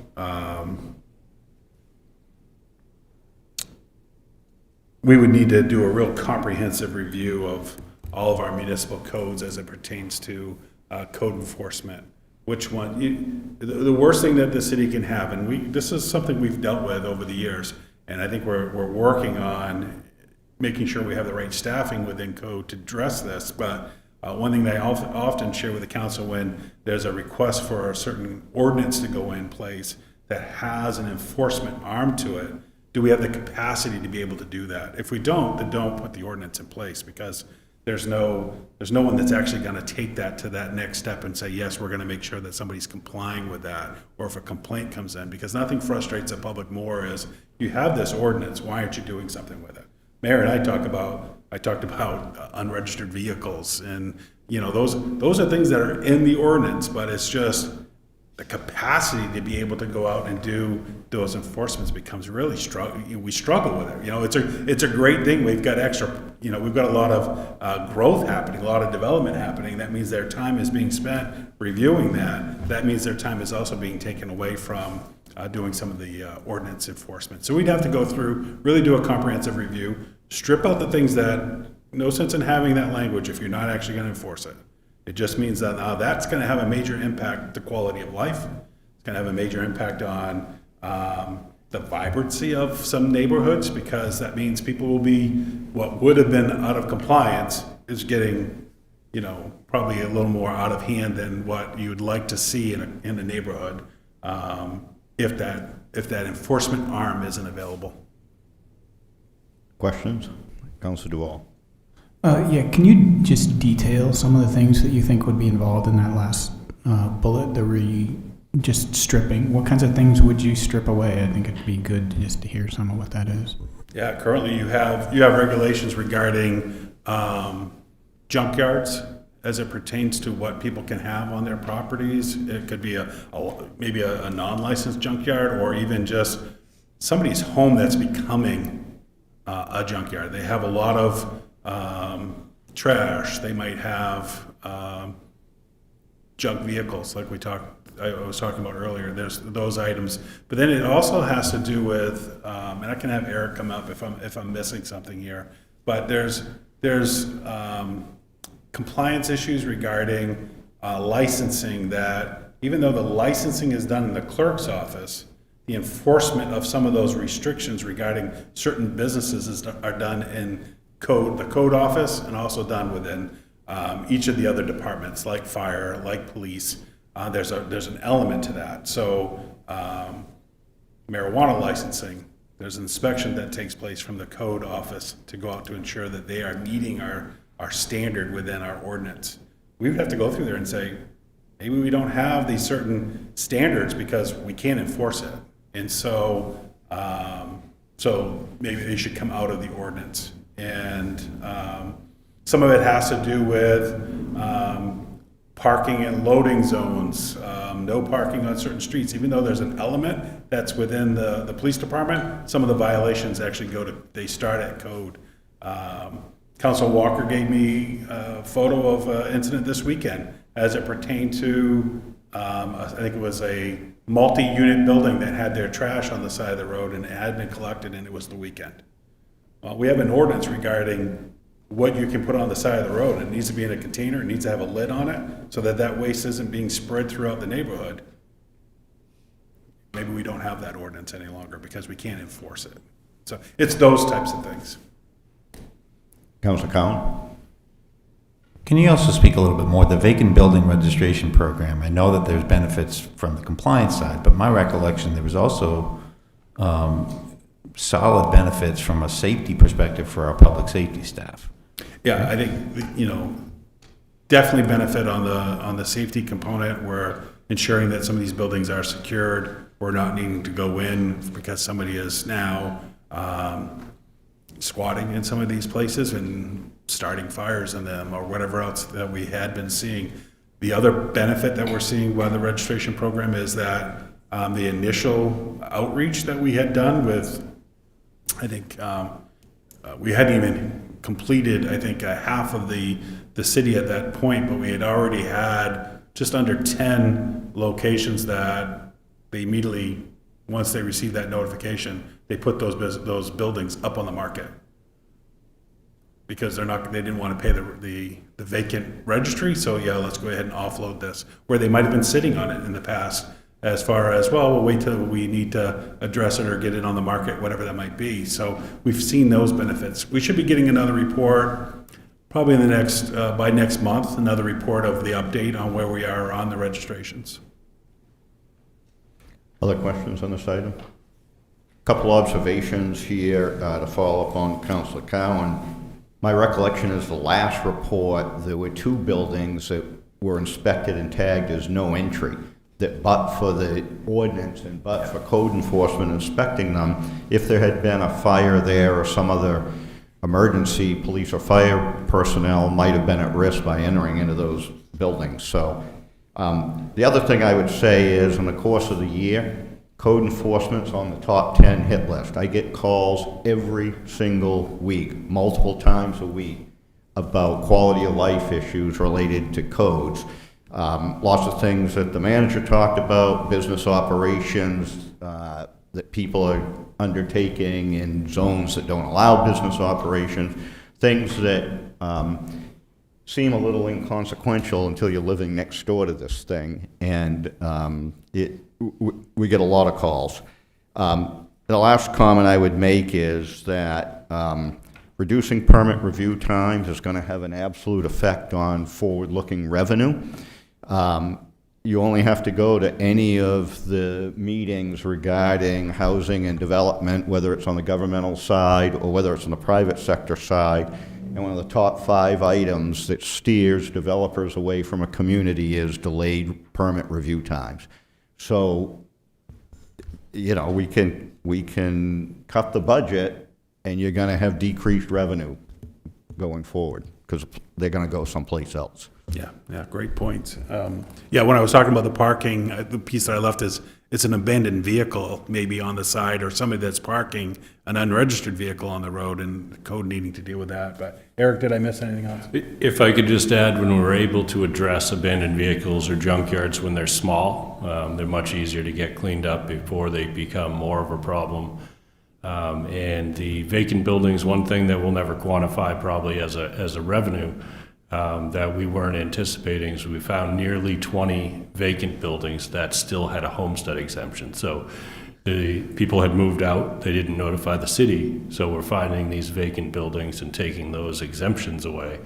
So the taxes will be collected. And one of the other ones that happens a lot in the winter is addressing no heat complaints quickly. Having staff that can deal with it the same day prevents buildings from freezing up and units from becoming unoccupiable. So I think the quick response is key.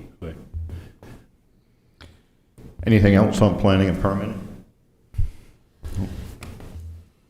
Okay, information technology, 1025. This one, you know, it's a very small department that we have. We don't, there are certain elements of this department that we do outsource that are, as it pertains to some of our cybersecurity efforts, but there's a lot of work that takes place as far as support for internal and external as it pertains to our vendors that we use and being able to use the IT department to process some of those troubleshooting that takes place with a lot of our software applications is a big element of what IT does for us.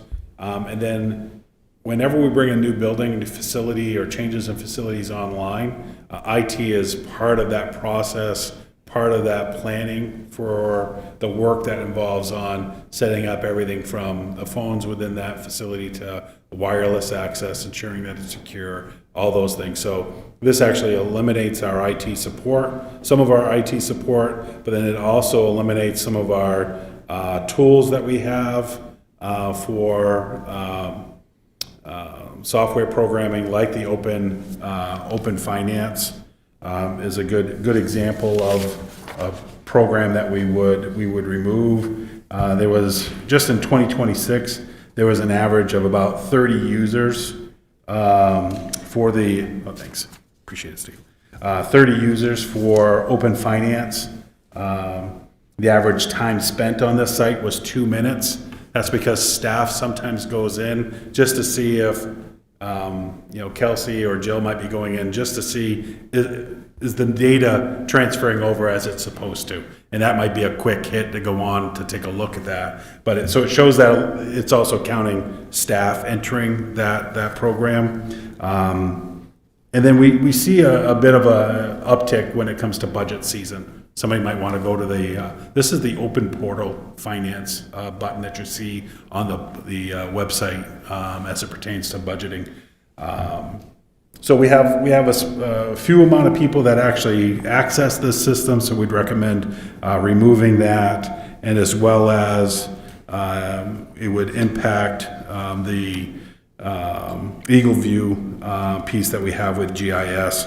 This is the flyover that we do that impacts what we have available for aerial digitizing for some of our layers of reporting, much like what Kelsey was speaking to earlier. This is another element of that. So, Questions on IT?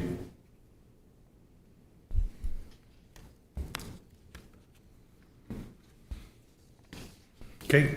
1030 Recreation Department. The goal here was $93,195. This is really having an impact on our leadership over our rec program, as well as we have the new PAL Center operation. We're probably seeing a steady increase daily in the amount of kids that are coming to the PAL program. What we would need to do is, to meet this target, we would reduce the hours of operation for PAL down by about 31%. That's after-school programming as well as our summer programming at PAL. It would eliminate the teen program at the PAL Center because we wouldn't have the staffing to be able to provide that service. It also eliminates all the senior service programming. When you get to these levels of departments and you have to eliminate an entire person, obviously that has an impact on all the programs that they run. So the senior programming would need to be eliminated, as well as some of our events that we do, as well as some of the luncheons that are held, as well as age-friendly outreach initiatives. Because what we would need to do, we haven't got to the facilities line item yet, but part of the facilities reduction was actually closing the senior community center. So that building would come offline. We'd have savings with utilities. We'd have savings with heating, maintenance of that building, full operation of that building. So we would need to close that center. We would also, that would eliminate some of our special events and outreach that we do within rec, because we wouldn't have that staffing to be able to do that. And then I think that one of the largest pieces here is youth programming. Youth program really requires, it's very different than the adult programming. Adult program, somebody can come in and register, and they'll run, we have somebody that oversees a lot of adult programming. And a lot of adults, but when it comes to youth programming, you need more oversight of our staff that are trained and certified and to the level that's necessary for youth. And so volunteers are great. We can't run our programs without them. However, they need a staff position that's overseeing that to ensure that there's proper vetting, everything that takes place. Without that position, this would eliminate the youth programming services that we have. within the city. So some of the, as we talked about some of those eliminations, it's especially within the PAL position, it's about reducing people that are full-time down to part-time to help offset some of those costs. But then there would be these other impacts regarding lack of capacity to be able to manage programs. Question about RAC? Council Platt. Not a question, but in the interest of prioritizing some of these things, I just want to state my interest in prioritizing this department and also looking at it in the context of the last 2 years, not just this year. I think there was an impact on this department last year. I think that obviously we're talking about cuts to all departments. This one to me feels particularly catastrophic. I think that when you start talking about the loss of services for our youth, especially at-risk youth, as well as seniors, I think that, I don't want to cut anything out of this budget. Unfortunately, we have to. But when it comes to paying taxes or registering a car or supporting our youth and elderly, I think that personally, this one is a priority for me. So I just wanted to state that. Council Platts, I think you made a good point regarding the previous year. That's something that I didn't highlight. But when you get to a level where you've stretched your resources pretty thin, it doesn't take much to then have to eliminate a complete program because you just have no bench. You've got no one's available to be able to provide that. So yeah, it's a great point. Councilor Randall. I just want to agree with you. This is priority for me as well. Councilor Gary.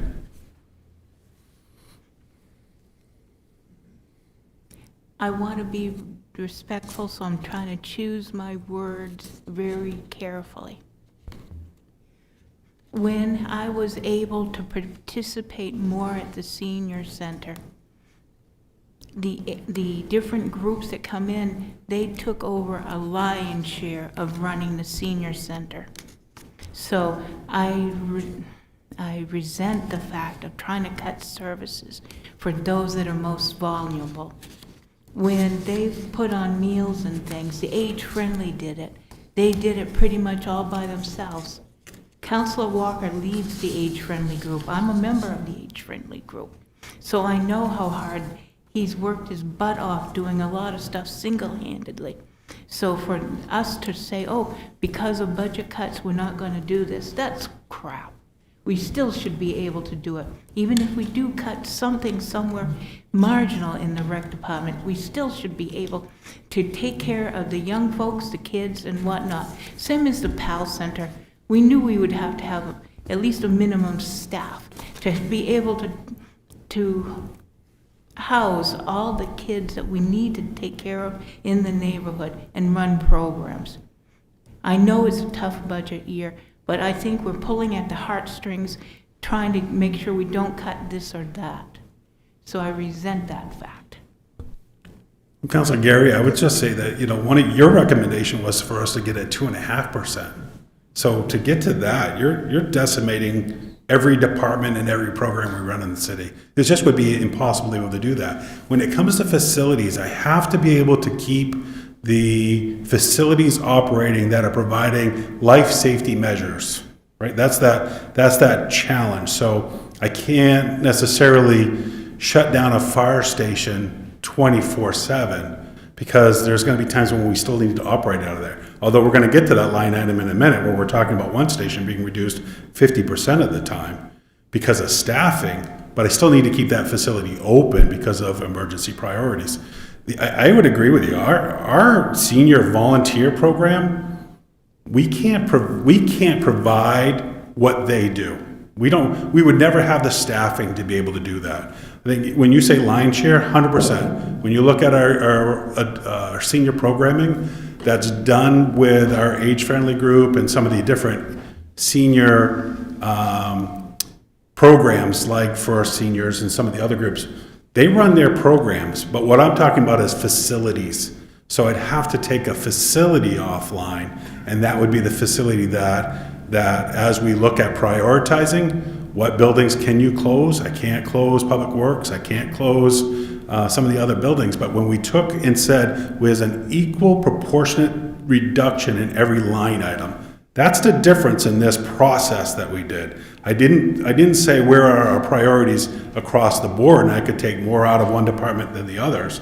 This was a proportionate reduction, and so facilities, to be able to get that line item, it required that extra, and I'll find it here in a minute. I think that within facilities, and we'll cover it soon, but that's about $17,500 just to operate that building, just to put the lights on and to heat it.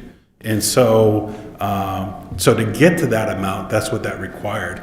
But it's certainly not, I'm not looking to pull at heartstrings. It's about what are the priorities that we have, and where can you make the reductions that best meet the goal that was given. That's really the only part of this exercise. Excuse me. So, would like to cover. just to follow up on that, one of the challenges that I see here with Parks and Recreation is a substantial amount of their programming is fee-based. So it's a situation where if you reduce fee-based programs, it does nothing to affect the tax levy. So you have limited opportunities within Parks and Rec because of the split in the revenue sources. Councilor Gary? Thank you, Mr. Mayor, and I mean no disrespect. We knew for the last year or more since the referendum passed for the public safety building that it was going to lead up to this, where we are today, a world of hurt. We could have and should have done better in the last couple budgets. We also should have held firm to the not filling any vacant positions, even if we needed some of them. We should have had that crystal ball to look in it and be more mindful of who we've hired. Respectfully, you have said that when we've lost a position and we try to fill a position, we can't hire a person for that same salary. We have to give them more. And that's partially what's catching us in the butt, because we have to be so competitive. I love our city. I love the people. I love our employees. I deeply respect them. When I first came on the council, which was back in 2000, the city employees were more like a family. When we were in budget crap, instead of taking a salary increase, they held firm and they didn't get an increase because they didn't want their friend or neighbor that they worked with to lose their job. Today things have changed and it's on its ear, and I'm sad that some people, some employees, even though there's a lot that make up for the sour-appled ones, it's more like what my dad would say, the hooray with me and the heck with you. And I want us to get back to where we really care for each other and be one family like we used to. Councilor Gary, I think you're completely off track when it comes to our staff. Our staff work very well together. They're a strong unit. I think that they do a lot of sacrifice. We have staff positions that could easily take a position in any other municipality and make substantially more than what we pay here in Auburn. They like the environment here. They like the public that they serve. Some of them like living in the community that they work in. So I think that when you take a look at this, I think having that broad stroke regarding staff, I think is inappropriate. I think that we have staff that really support what's going on here, and they're taking minimal wage increases. Our wage increases aren't even meeting the CPIU that's set each year. They're coming in less than that. And then when you take a look at, the assistant city manager sent me the Maine Municipal Association just sent out a study, and they do a wage and benefit study, and I just got that today, and as I was looking through it, I was looking at some of the positions that we have. Every position is kind of middle or at the lowest end comparable to other municipalities. We're not overpaying our people. We do have staff positions that I've instructed the HR director to hold. I don't want to hire someone right now if we're just going to have to go through a layoff process for an employee. That would just, it's not fair to them. It's not fair to the department. And so we're holding some of those positions. There's certain positions that I know through this process based on priorities where we've kind of identified that I'm like, you still have to fill that position. Can't go without that position. Even if after the budget process, I still need to fill it. So that we can't just put out a blanket, we're going to have a hiring freeze, because all we're doing is we're creating more costs, especially if we're talking about a firefighter position or the fire prevention officer, which does a ton with code, that we have a vacancy now. They've got to fill that position. I would never recommend that position to be eliminated through this priority process, because that is a priority position with the city that has to be filled. And so we have done that. We're not filling positions just to get them filled. We're holding a line on those. But I think it goes back to what I said originally. To meet your recommendation when we started this, you'd be looking at a lot more elimination of departments to be able to meet this. The council provided I think the average that we came with, the council settled on 7.5%. But if it was at that 2.5%, we'd be having a very different conversation within the city right now. Councilor Cowan. Just to follow up on for those who haven't been looking at the numbers as much as we all have, a reminder that a huge part, 40% of the increase in what we're looking at to have to then work with to adjust down, 40%, $3 million is for the public safety building, voted by public referendum by the majority of the residents who voted in 2023. That puts a big challenge, and when I calculated based on the most recent numbers that you sent to us, it's 12.95% increase. 7.7% is the increase without the public referendum. I mean, and we would really have to be cutting into. This is why we're talking about draconian cuts here. But I would also say that this is the beginning of the process, and the comments we've heard right now about the value, the quality of life value of recs. It's the same thing for public library and many the other programs that we have to think about. It goes to the challenge that we have here, right? There's the safety first, but then it's the quality of life, and why people have chosen to live in Auburn is not just the police and the fire and water. It's those quality of life programs. So, just to follow up on Councilor Cowan's comments and provide some clarification. So when you're looking at this, whatever number the council is looking at, take 5 points off that, right? So if you want to get to 7.5%, that's a 2.5% operational impact, because as Councilor Cowan mentioned, in 2023, when most of us weren't here, the citizens voted 55% in favor and 38% opposed, with very clear instructions on the ballot about what the impact would be on the debt service. We have large county tax increase. We have increases at 911, and we have very significant increases at Maine Waste to Energy. Over 2 years, the tipping fees are doubling. These are all things outside the council's control. So you're going to be at 5%. And in thinking about this, 7.5% that we're trying to get to is only a 2.5% increase. You talk about all the drivers in this. We have tariffs. We have healthcare increases, all the inflationary pressures. 2.5% means you're having significant cut to services to meet that number. The other comment I'd like to make is that I understand that councilors that were on prior councils may or may not have agreed with what the budget was. That's immaterial, and it's inappropriate to bring that up at this point. Prior councils voted by majority vote and passed a budget for this city. It is what it is. They're in the past. We should be spending our time looking at this budget, finding out how we're going to try to solve the challenges that are right in front of us today, and we shouldn't be going back trying to litigate past budgets. Are there any other questions on rec before we move on? Thank you. Next line item is line item 1050, Public Library. Again, the reduction goal here was $127,689. I'll go through some of these bullet points, but the treasurer for the library board's here to answer some other questions that you might have. But based on the information that was provided regarding the impacts, this would reduce the weekly open hours. It would include a full closure on Mondays elimination of evening access to the library. It eliminated or decreased access to programming, which include children's literacy programs, teen engagement activities, and adult and senior learning classes.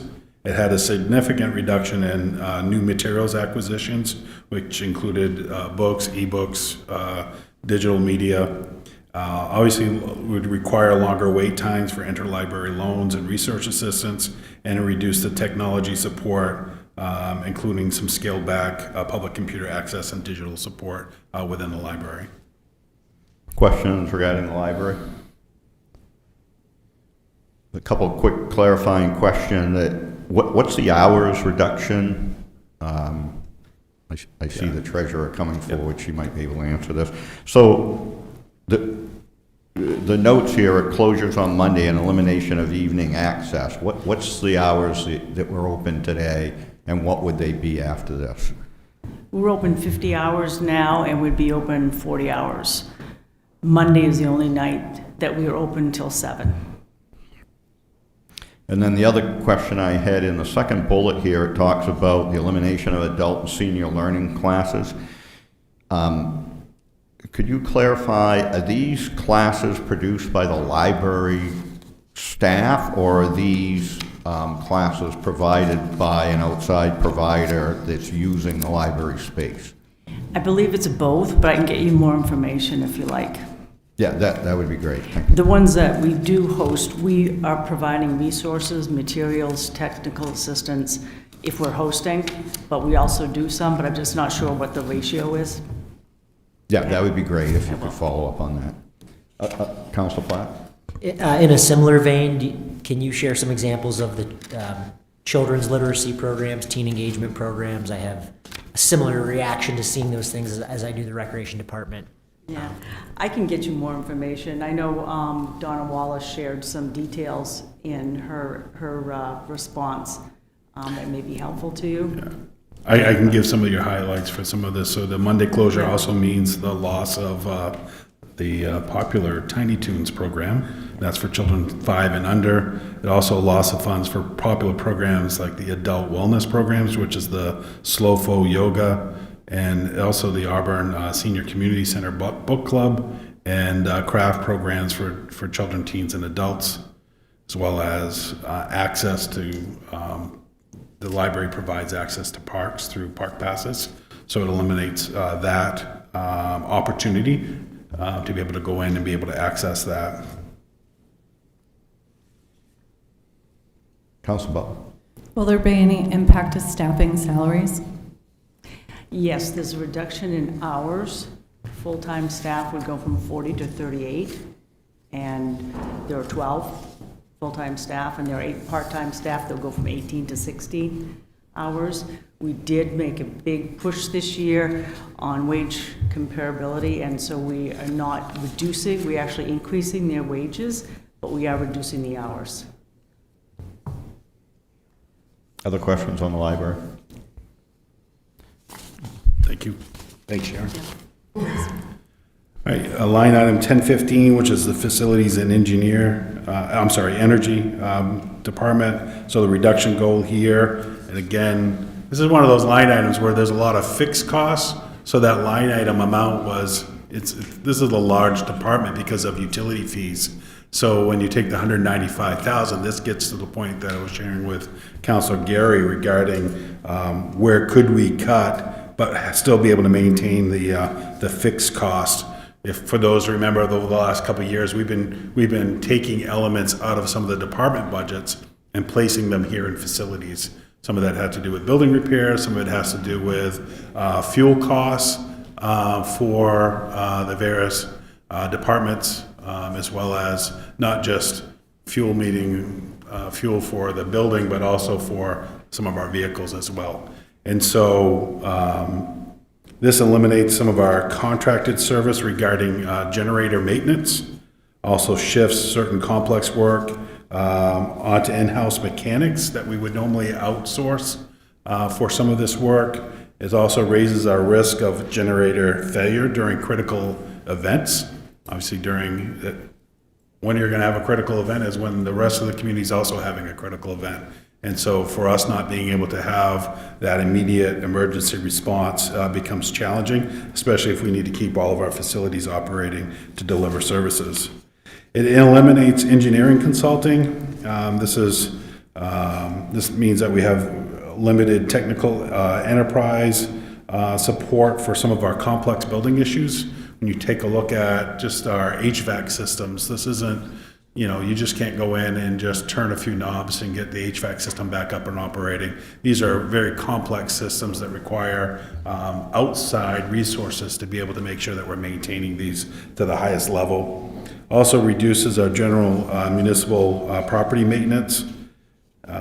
We know what takes place when we don't maintain our facilities well, our equipment well, is that they begin to wear faster. And we're reducing the life of that equipment, but we're also seeing significant breakdowns. Once we have breakdowns, then we're taking some of our rolling stock out of service. When that's happening, or our facilities out of service, then that's impacting other departments. So it has a ripple effect as it pertains to that. I already mentioned the closure of the senior community facility with the utility shutdown, lack of HVAC maintenance. Doing this obviously degrades the condition of that building faster than if it was operational and being used. And then there's a significant cost to bring that facility back online if the city budgeted for it in the future. And then already talked about vehicle replacements and then increased maintenance demands. Questions on facilities and energy? Council Platt.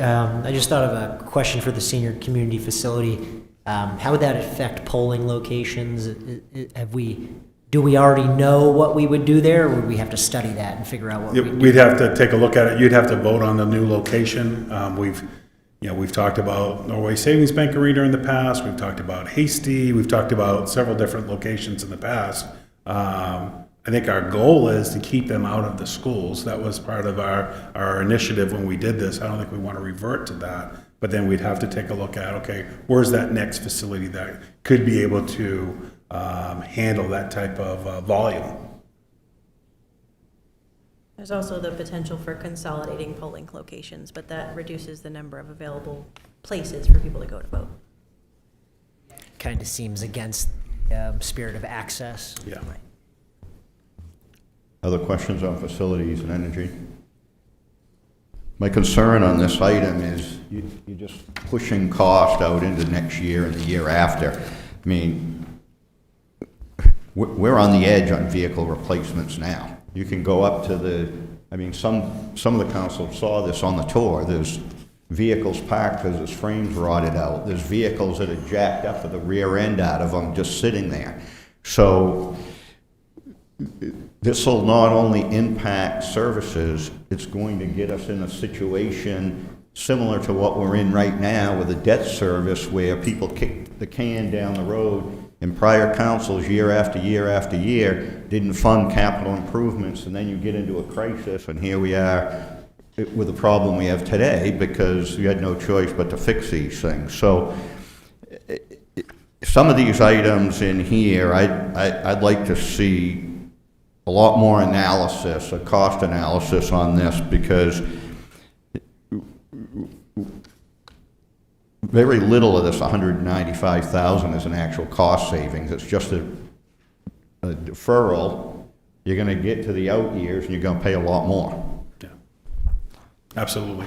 You know, that's why if you look, I think when we did the tour with Public Works, the Public Works Director talked about how we have all these plow trucks that are coming due because there was a time when 8 new trucks were purchased all in the same year. That was in response to years prior to that where those weren't replaced. And so that's, you can see over time when you take a look at our vehicle equipment age listing, you can see over time when there was no one, you know, there wasn't money being spent on these capital items. And then it got to a critical point. It was a large purchase that took place, and then you see it slowly backing down again, and then another large purchase. And that's exactly what you see. It costs more in the long run. Yeah. Councilor Cowan? Thank you, Mr. Mayor. Just in addition to the costs, because buildings deteriorate, my concern is the ever-increasing costs of maintenance and repair and supplies already. I mean, just if the buildings stayed miraculously in the same condition they are now, and we worked on them 3 years from now, we're still paying more for the costs of these things. And right now, my understanding is that these costs are raising much faster than what we would expect from just inflation. These are things that they're going well above that, and so there's two parts to that. There's deterioration cost means more construction or reconstruction, and there's also the costs are just going up. So if we wait too long, we're paying a whole lot more. I think we learned our lesson from Merrill Road and Engine 2 on that. Other questions on this item? Okay. Next, 1014 is engineering. This is a very small department. 3 positions in this department. So what we would end up doing is shifting a portion of the project management responsibilities to be supported by the state's transportation funding. Currently, our model has always been we take the full amount that we receive and we put it towards the project. But we would need to now designate part of that, much like we were talking about with grants. We now need to designate part of that funding that comes in to offset the project management position within the department. So it's reducing the funds for those construction projects. Questions from the council?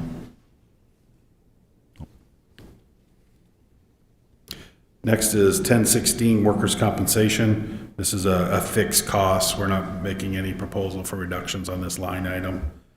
The next one is 1017 regarding fringe benefit impacts. Again, this is just for council, for the public to know that within each of the departments, there's not a fringe component within their budgets. We have one department that covers all fringe, which includes our health insurance, which includes retirement plans, Medicare, FICA, all of that, as well as salary reserve line item. So within this reduction to get to the 942, there's actually a greater reduction here that came as a result of all the departments having their individual requirements to meet their goals. That means that came to a total position reduction of 28 positions. There was a requirement for us to go greater in the fringe component because you just can't make that happen today. There'll be costs that get carried into the next fiscal year. So we're recognizing that in this, and so that's determined. We meet this goal, but we also have what we factored in for some other costs as it pertains to unemployment and some of the other impacts. So is it fair to say that this item is, in effect, calculated based on the program and services cuts that the council decides on? It's not calculated separately, it's just derived. That's right. When you eliminate or reduce programs and services, that if positions are eliminated, that's how this is derived. That's correct. Questions on this item by the council? Emergency reserve, 1018. This is just as a result of the if the overall appropriation for the city and school would now be $134,962,791. The charter requirement is that this is 1/2 of 1%. It goes into emergency reserve, so we'd reduce that by 11,000. It's a floating number as we start working through the budget process. Next is 1021, Fire and EMS Transportation Department. This department alone had a $737,558 reduction. This, the impacts here as it pertains to reducing the operational capacity by placing fire suppression services out of service. This results as a fact that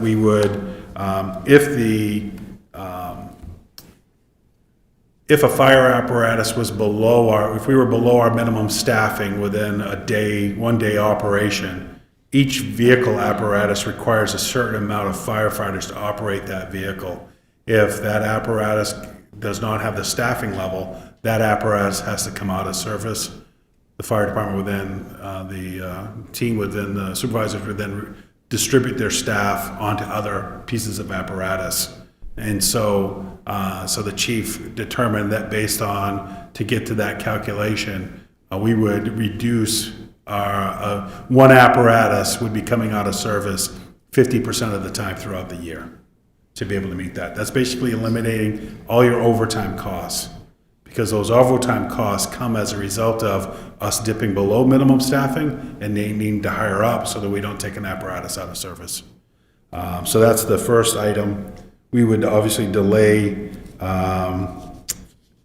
so just on this, the result here also means that you would then, if you did not have an apparatus at a station, so it would be, engine 2 is where historically we've talked about if an engine comes out of service based on location within the city.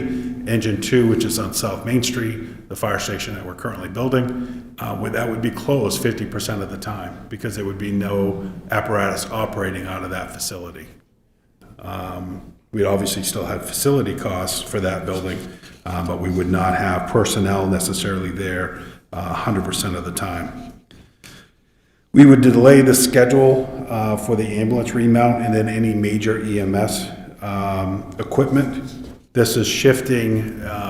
We currently bring in revenue through our EMS transport services. We have over $1 million that we budget for revenue that comes in on your revenue line item. We would bring the 150 that we would pull out from the EMS transport. We would put that back into the general fund and not fund the remount, and we would not fund some of the other equipment. We would delay that. So that's the shifting. When I talked about sometimes it's revenue, this is one of the ones that would be a revenue shifting because we would offset this in the general fund. And then we'd eliminate the fire prevention programming. This is just because of reduction in staffing, you just don't have the personnel to be able to visit schools, do education programming. You wouldn't have building safety outreach programming that they do. We would have fewer non-emergency inspections. As I mentioned before, we'd have to really go through and say, okay, what are code mandated, what are not? But the fire department doesn't just operate on, here's a new facility, go out and inspect. They also do a lot of proactive inspections as it pertains to multi-unit buildings. So in some of our commercial buildings as well, but when you take a look at some of our apartment buildings, they don't want to go there the first time when there's an incident. They're going and they're doing an inspection there. They're assessing, they're documenting that facility or that building. They're determining, where's the best access to this if you need to use the fire escape and the back, and is it in good standard, or is there because you have tenants in some of these buildings, they just sometimes think, I can just store things in the hallway and block an exit. Well, fire department goes in and inspects that. They inspect the proper lighting. They inspect to make sure that there's proper railing so that can they get in with emergency equipment. And so there's a lot that takes place as those preventative. So that a lot of that preventative work would be gone and we would eliminate it. And then we would also discontinue the operation of the 3rd rescue unit that the council voted and brought online. We would remove that. They also lower the overall EMS response capability. They would extend response times for medical calls, and we would limit the enrollment as part of what was negotiated when we moved towards being more, have an EMS department was also requiring that there be paramedic training requirements for staff. And so we would actually delay that training as a cost-saving measure. So I think it'd be important for the fire chief to come up, be able to answer some questions, because I just summarized for you in 4 bullets, plus $1,000 here. So the chief can certainly address some of the specific reductions here. Questions from the council? Council Platt.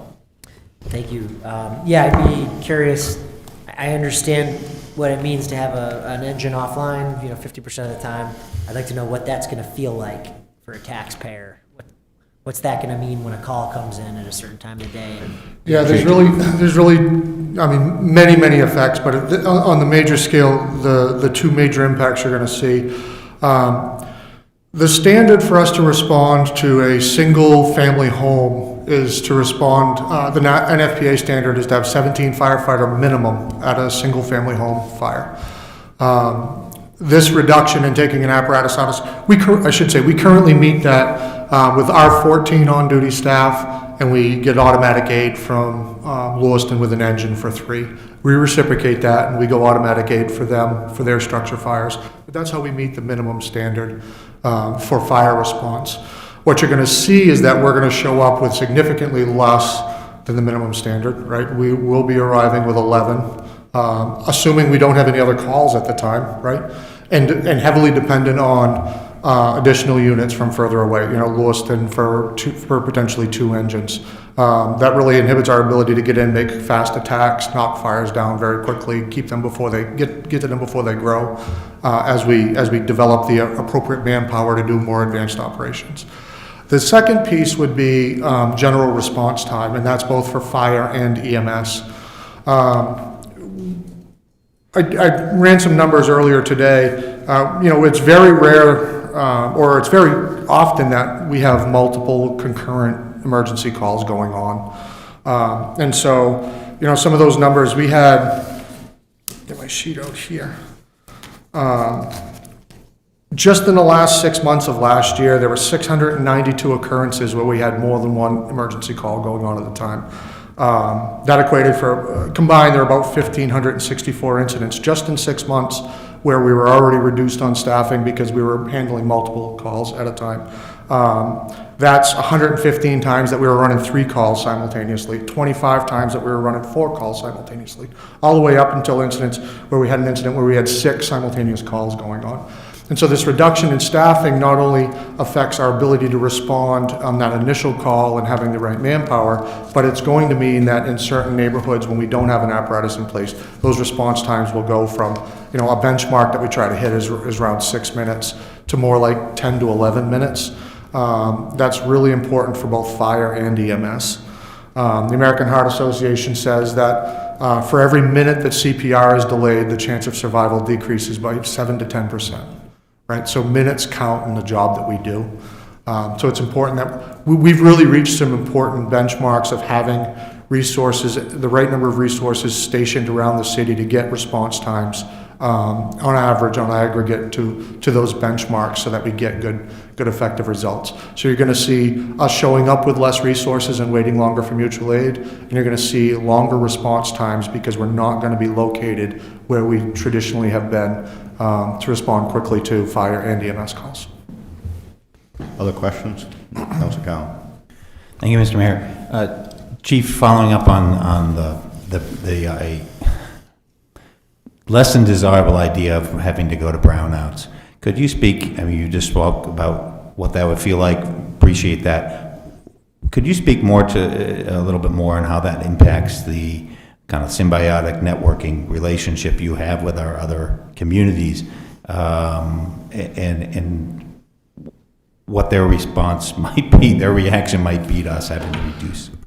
Yeah, it's hard. I don't want to speculate necessarily on the reaction because the network that we have, everybody does what they can with each other and tries to help in the maximum. But there's no doubt we would put a greater burden on those agencies. I think there's 2 sides to that coin. We're going to have to call for mutual aid more often from further away and have communities that coming to our aid much more frequently. But it's also going to reduce our ability to aid them, right? We're going to have to be very mindful about us helping a turner or a miner or a mechanic falls and thinking that we're already in a compromised position. How much more compromised do we want to make ourselves by sending an engine out there to those fires? Thanks. Just one other question related to the advanced life support service expectations bullet. Could you speak in past presentations, Chief, you've mentioned we have a really good success rate with heart attack and keeping people alive, and that's largely because of the number of people you have to bring to a site. This reduction, what's your guesstimate on what that impact would be? Yeah, thanks. Our survival rate, which would be surviving discharge from the hospital for cardiac arrests in Auburn, far outpaces the state and national average on data that we've accumulated over time. That's a result of both our quick response times and our response model, which is called pit crew CPR, right? We're bringing more than just the 2 people on the ambulance to do that job. That's an American Heart Association standard, 5 to 6 people running a code. And so it'll be negatively affected in 2 ways. When a station's browned out, you're not going to have a fire apparatus, which has EMS providers. I think it's important we all understand that our fire apparatus are also EMS providers. We have EMS providers in those neighborhoods. So now that response time and the start of resuscitation is delayed an extra 5 minutes for response, as an example, potentially. But in any sense, you'll also, if we got there, say there was a rescue in that area and they did get there in a timely way, we're waiting now for a fire engine from a further district to get there. So we may get there with 2, but we're still waiting for that full complement of people that have lended themselves to our success rate to muster and to get there and to be able to do that job. And so I would expect there to be some negative impacts to that. It'd be very hard for me to quantify. I could certainly look in the rearview mirror, if we got put in this position and try to tell you what the impacts were. But right now, just simply to say that we know early response time saves lives, and we know that our model of having more than just those 2 providers there saves lives, and that will be changed. Councilor Duval? Yeah, 2 things. First, with regards to mutual aid, do you have any sense of actually what the impacts of this budget season are going to have on the broader network of systems around, like the regional? I think one of the things I will say is I think we had this discussion I think a week ago when we talked about the EMS system at large, and it's statewide the EMS system is quite fragile, and we're really dependent on an cross capability, intermingling, mutual aid to do that, because nobody has the budget to staff so that they can be sure that they get even 95% of their own calls. The cost of having that level of staff to ensure that. So what we do is we depend on each other and some level of reciprocity, so that as a system we get a surge, we've got the ability to ramp up for that, but we're all relatively trying to keep our staffing and cost at an equitable level. So that system certainly is currently strained. It's strained enough that that's why we had the initiative last budget year to try to add a peak hour 3rd rescue truck that we took on for 40 hours a week during peak hours, because we were just seeing that not just Auburn, but as a system during those hours, we were struggling to meet response standards. And so, my expectation is that as we take that 3rd rescue out, that becomes problematic for us. It also, by having one less engine responding to those EMS calls, and having a greater dependence on mutual aid to help us with EMS transports and those types of things, it further strains the system. It's going to put more pressure on us. It's going to put more pressure on our staff. There were a couple of drivers for that 3rd rescue, and one was staff fatigue, right? It was, we were wearing them out, right? We were trying to balance the system. We were trying to manage for peak call volume, but we're also trying to strike a level where it was sustainable for staff, right? And they'd stay with us and stay employed. And so there'll be more strains. Yeah, Councilor Duval, I'm sorry. I was just going to follow up on your question. I think you make a great point. I spent the weekend, one of the councilors had asked regarding some comparison data. So I was taking a look at some other communities. And I knew we're at 12.95, right? I knew that was going to be driven by our public safety bond. But when I was looking at other communities, they're at 16, 18, 20% budget requests currently. Now, we would have been in that same boat if the directive originally wasn't just come in with current programming, right? So, because if we had done a normal budget process for you and we would have said, here's the demands that we're seeing and here's the impacts, this addresses the fatigue that the chief is talking about, not just within that department, with other departments. If you're on the entire time that you're punched in for that department, then you're going to get that fatigue. You know, I think our numbers would have been similar to that, somewhere around 16, 18, 20% increase. And so the fact that we're at 12.95 and we're comparing with these other municipalities, now we're all very early in the process, but I think you're absolutely right. I think some of our supporting municipalities, their services are going to be diminished, and that's going to have a direct impact on us. So I think that's a great point. And following along on that, what are the financial implications of bringing that third ambulance out of service? Are there any, other than the pushing off the deferred maintenance on the trucks themselves? Yeah, so on dropping the third ambulance out of service, I didn't come to you expecting that we would get a revenue increase by adding the third ambulance, because the calls volume is what the call volume is, right? We were looking for a way to meet that call volume in a better way. Now, are there occasional calls that we're able to pick up when our other two ambulances are busy? Yes. But I wouldn't say that there's a direct revenue decrease for taking it out of service, nor was there a revenue increase when we put it in service. There were a couple of things that we gained. One was a staff balance, meaning that fatigue piece and the call volume that our two rescues were running. And it improved customer service by having another unit available in response times. But the other piece to that was it's important that we remember that we're a dual-purpose department and all of our staff are trained in both firefighting and EMS. And we're also very young. You've heard me say that many, many times. And the need for us to train and be safe and meet those skills, especially in a tight budget year where I can't afford to send people out for training because that costs money, brings all of that training in-house. And so that third rescue has often given us the opportunity to, on average, take 2 calls a day during those peak hours, off of the other 2 rescues that we're spending training and trying to get those folks up to a level playing field that are new with us and have a lot of growth left that they need to make. Other questions? So, Chief, I have a few follow-up questions for you here. So, the reduction in an engine company, what's that going to do to the ISO rating? It'll have a significant impact. And if the ISO rating drops, people's homeowners insurance is going to likely rise, correct? It certainly would on an assessment, the next assessment where they pulled that data. And you talked about mutual aid, but some of these communities that you talked about, they basically are volunteer companies, correct? Absolutely true. And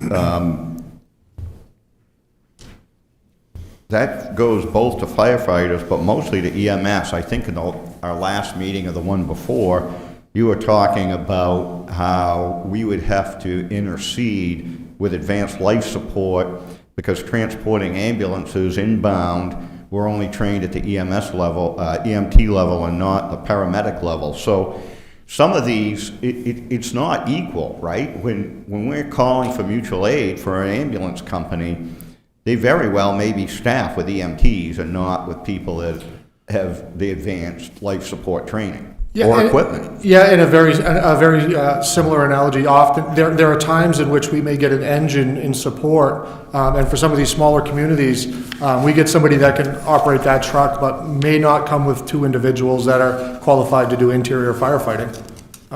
So, right, in smaller communities, they're leveraging their volunteers in the ways that they can, and it's not always apples for apples. I appreciate your answer to Councilor Platz's question where you referenced a residential structure fire, but I think in the past couple of years you've given some more detailed description about other fire types. So I think it's important to recognize that we can't respond on our own and take care of a single-family resident structure fire, let alone multifamily, commercial, some of these other events that don't happen every day, but they're not uncommon. Yeah, absolutely. The standard for an occupancy like a strip mall, which we have plenty of, apartment buildings, garden-style apartment buildings, we have lots of those showing up. That's 27 to 28 personnel. Industrial occupancies, the standard's 42 to 43 personnel. And so, we're heavily dependent. And, again, I love to talk, I feel it important to say reciprocity when we talk about mutual aid, because the communities around us also need that from us, right? Lewiston needs us to help them with their 3-story apartment building fires, just as we need them.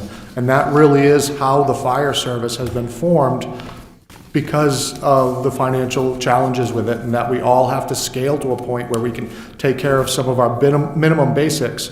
And in my opinion, we've built our structure that we ought to be able to, fill the lion's share of the roles for a single-family home in our community, right? And when we get above that, we recognize we have to reach out, and most communities are built that way.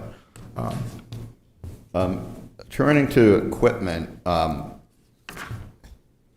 so my understanding from the prior discussions here over the last month that these remounts that we're doing are in lieu of purchasing new equipment to try to extend the life of the equipment that we have.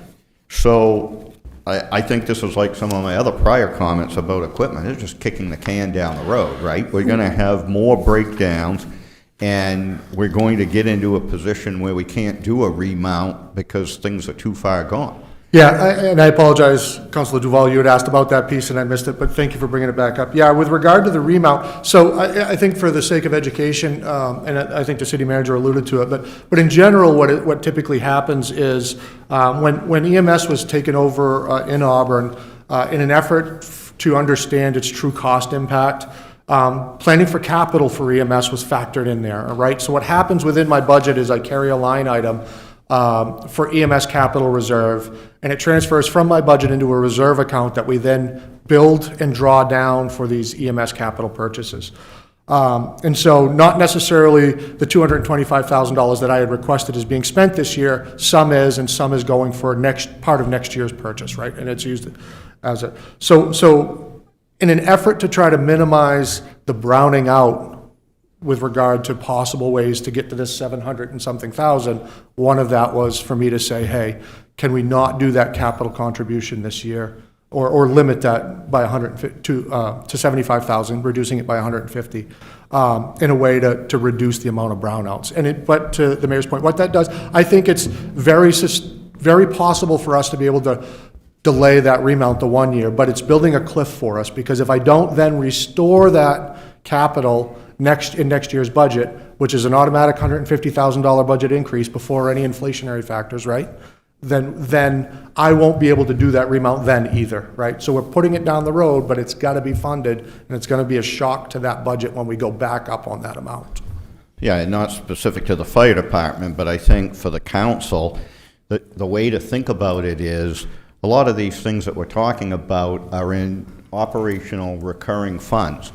What's going to happen is if you have certain cuts this year, it's not a one-time thing.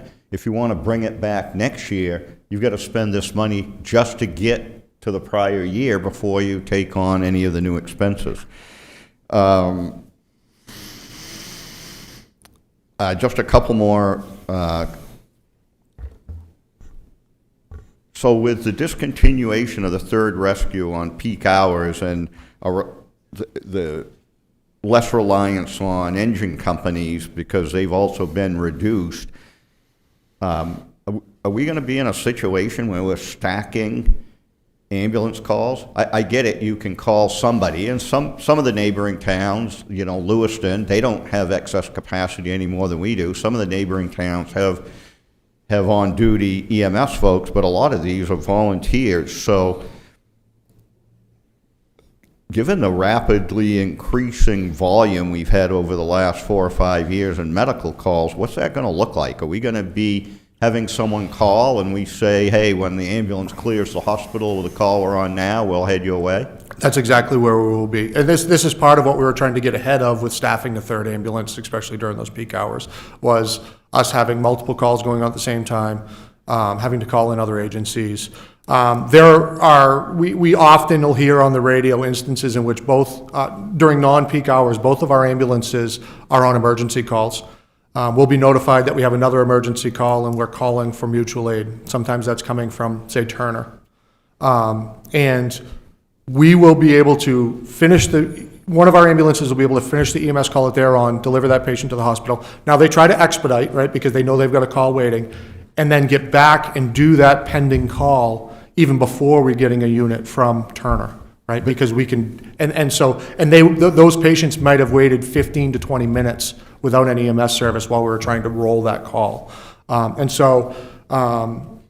That happens, and that'll happen on a much higher frequency if we don't have that peak hour call, peak hour ambulance. And that long delay isn't because Turner's not absolutely willing to Nope, provide. they started the minute that they got called. It's because travel time. Yeah, well, and they've got to bring people in, Yep. and then they've got to get to Auburn. Yeah, for some agencies, Turner has some staffed hours, but some agencies don't. Right. Yeah. And then I guess the last minor point, just an observation, this is like some of the things on planning and permitting. So if we're going to delay completion of some of these housing inspections, you should expect tax revenue to go down. Because we've seen, in the time I've been mayor, we've seen 2 substantive developments go to New Hampshire, not because of the fire department, but because of other permitting delays at the state level. If we'll just compound this, if we have these, the developments will go elsewhere. They're not going to wait because time is money, and you're going to be decreasing your future tax base. Anything else on fire, Councilor Cowan? Thanks, Mr. Merritt. Chief, can you remind me in general, the level of increase of our EMS calls over time per year? What percentage? Yeah, I've got a chart for that. Excuse me. Thank you. Yeah. Just got to put my hands on the right one. I'm trying to find a good place to go back to. In 2020, we did total calls. We did 5,000 total calls, and in 2025, we did 6,400. It went from 5,016 to 6,380. On the EMS side, that was from 3,869 calls to 5,035. So we see almost a 10% increase year over year of EMS calls. And so we're going to be, like I said, that so much of this was the motivator for trying to, we recognized for cost reasons that starting the third rescue had to be done a little bite at a time, right? And we were trying to think, how do we do this in an economical way? And the approach we took last year, if you remember, was to try to hit peak hours, right? To bring it on for 42 hours a week, because it was where it could have most impact for the least cost, peak hours, peak demand hours.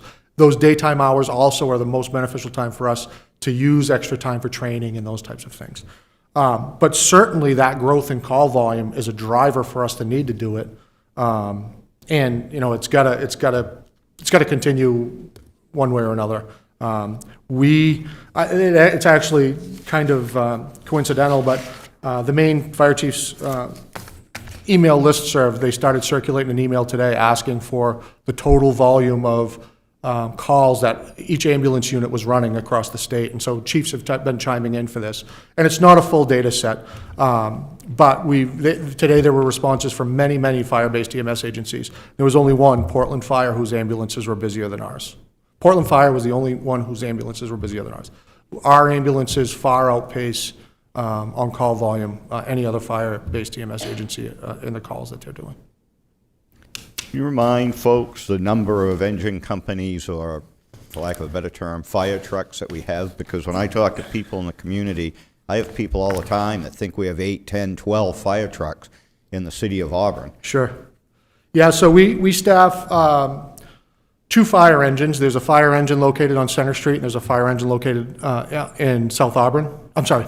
There's a fire engine located in South Auburn. There's a fire engine located on Minot Ave. We run our Quint, which is an engine and ladder combination, out of Center Street currently. And when the public safety building is done, we hope to move the ladder truck to Minot Ave, and then we would have an engine both at Center Street and South Auburn. So when you're browned out, you're effectively eliminating 25% of your capacity. Yeah, you're going from 3 to 2, so a third of your firefighting 33%. capacity, yeah. Other questions on fire? Thank you. Appreciate it, Chief. Thank you.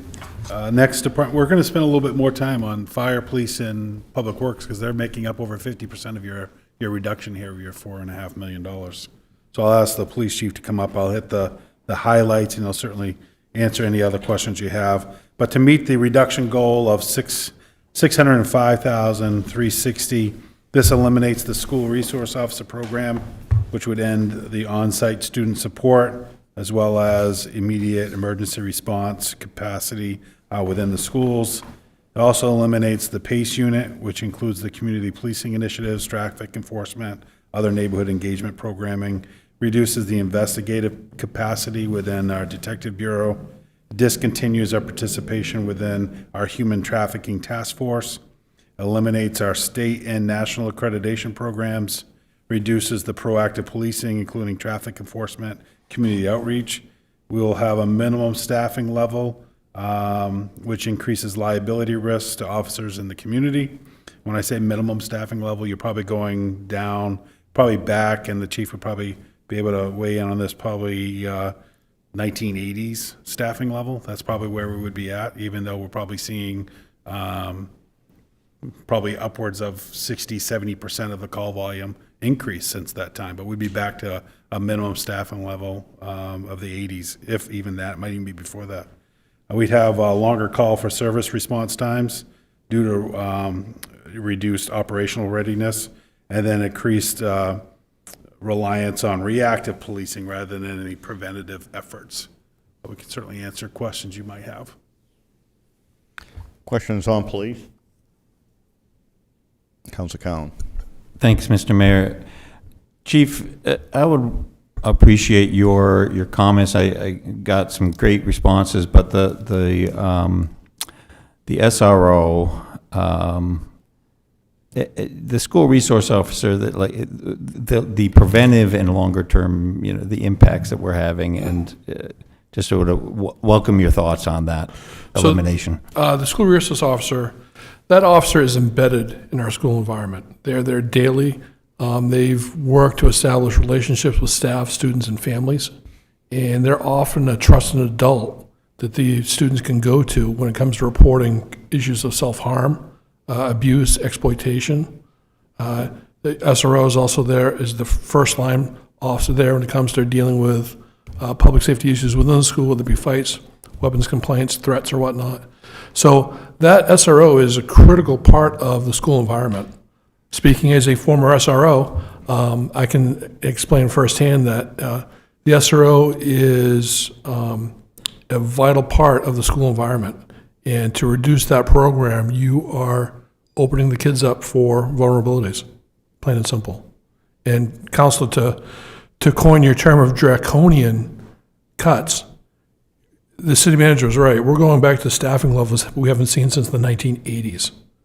And our call volume has gone up 60 to 80% since the 1980s. The call volume back when Mayor Harmon was a police officer here in Auburn is very different than it is now, 35 years later. And to reduce that staffing level, you are no longer going to enjoy Auburn being one of the safest large municipalities in the state. Plain and simple. I just want to comment on the SRO, and I know at least on the high school level that our schools could, like our high school could not run without that student resource officer on site. I mean, a high school, I mean, first of all, drug usage, a huge thing in our high school, and he's one of those first lines. I mean, any threat that comes into our school, he's the first person there. And I think that every student can tell you that since we've been able to see the student resource officer have an office in our high school and there every day, I think every student feels so much safer going into school, and it makes us want to come to school rather than wanting to stay home with the threat of anything happening at school. Council Platt? Go ahead, Council Butler.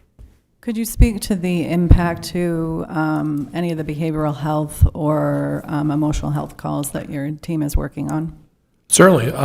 Reduced staffing levels, those calls for service are going to be handled without as much quality as there are now. With a reduction of staffing also means potential elimination of our PSY program.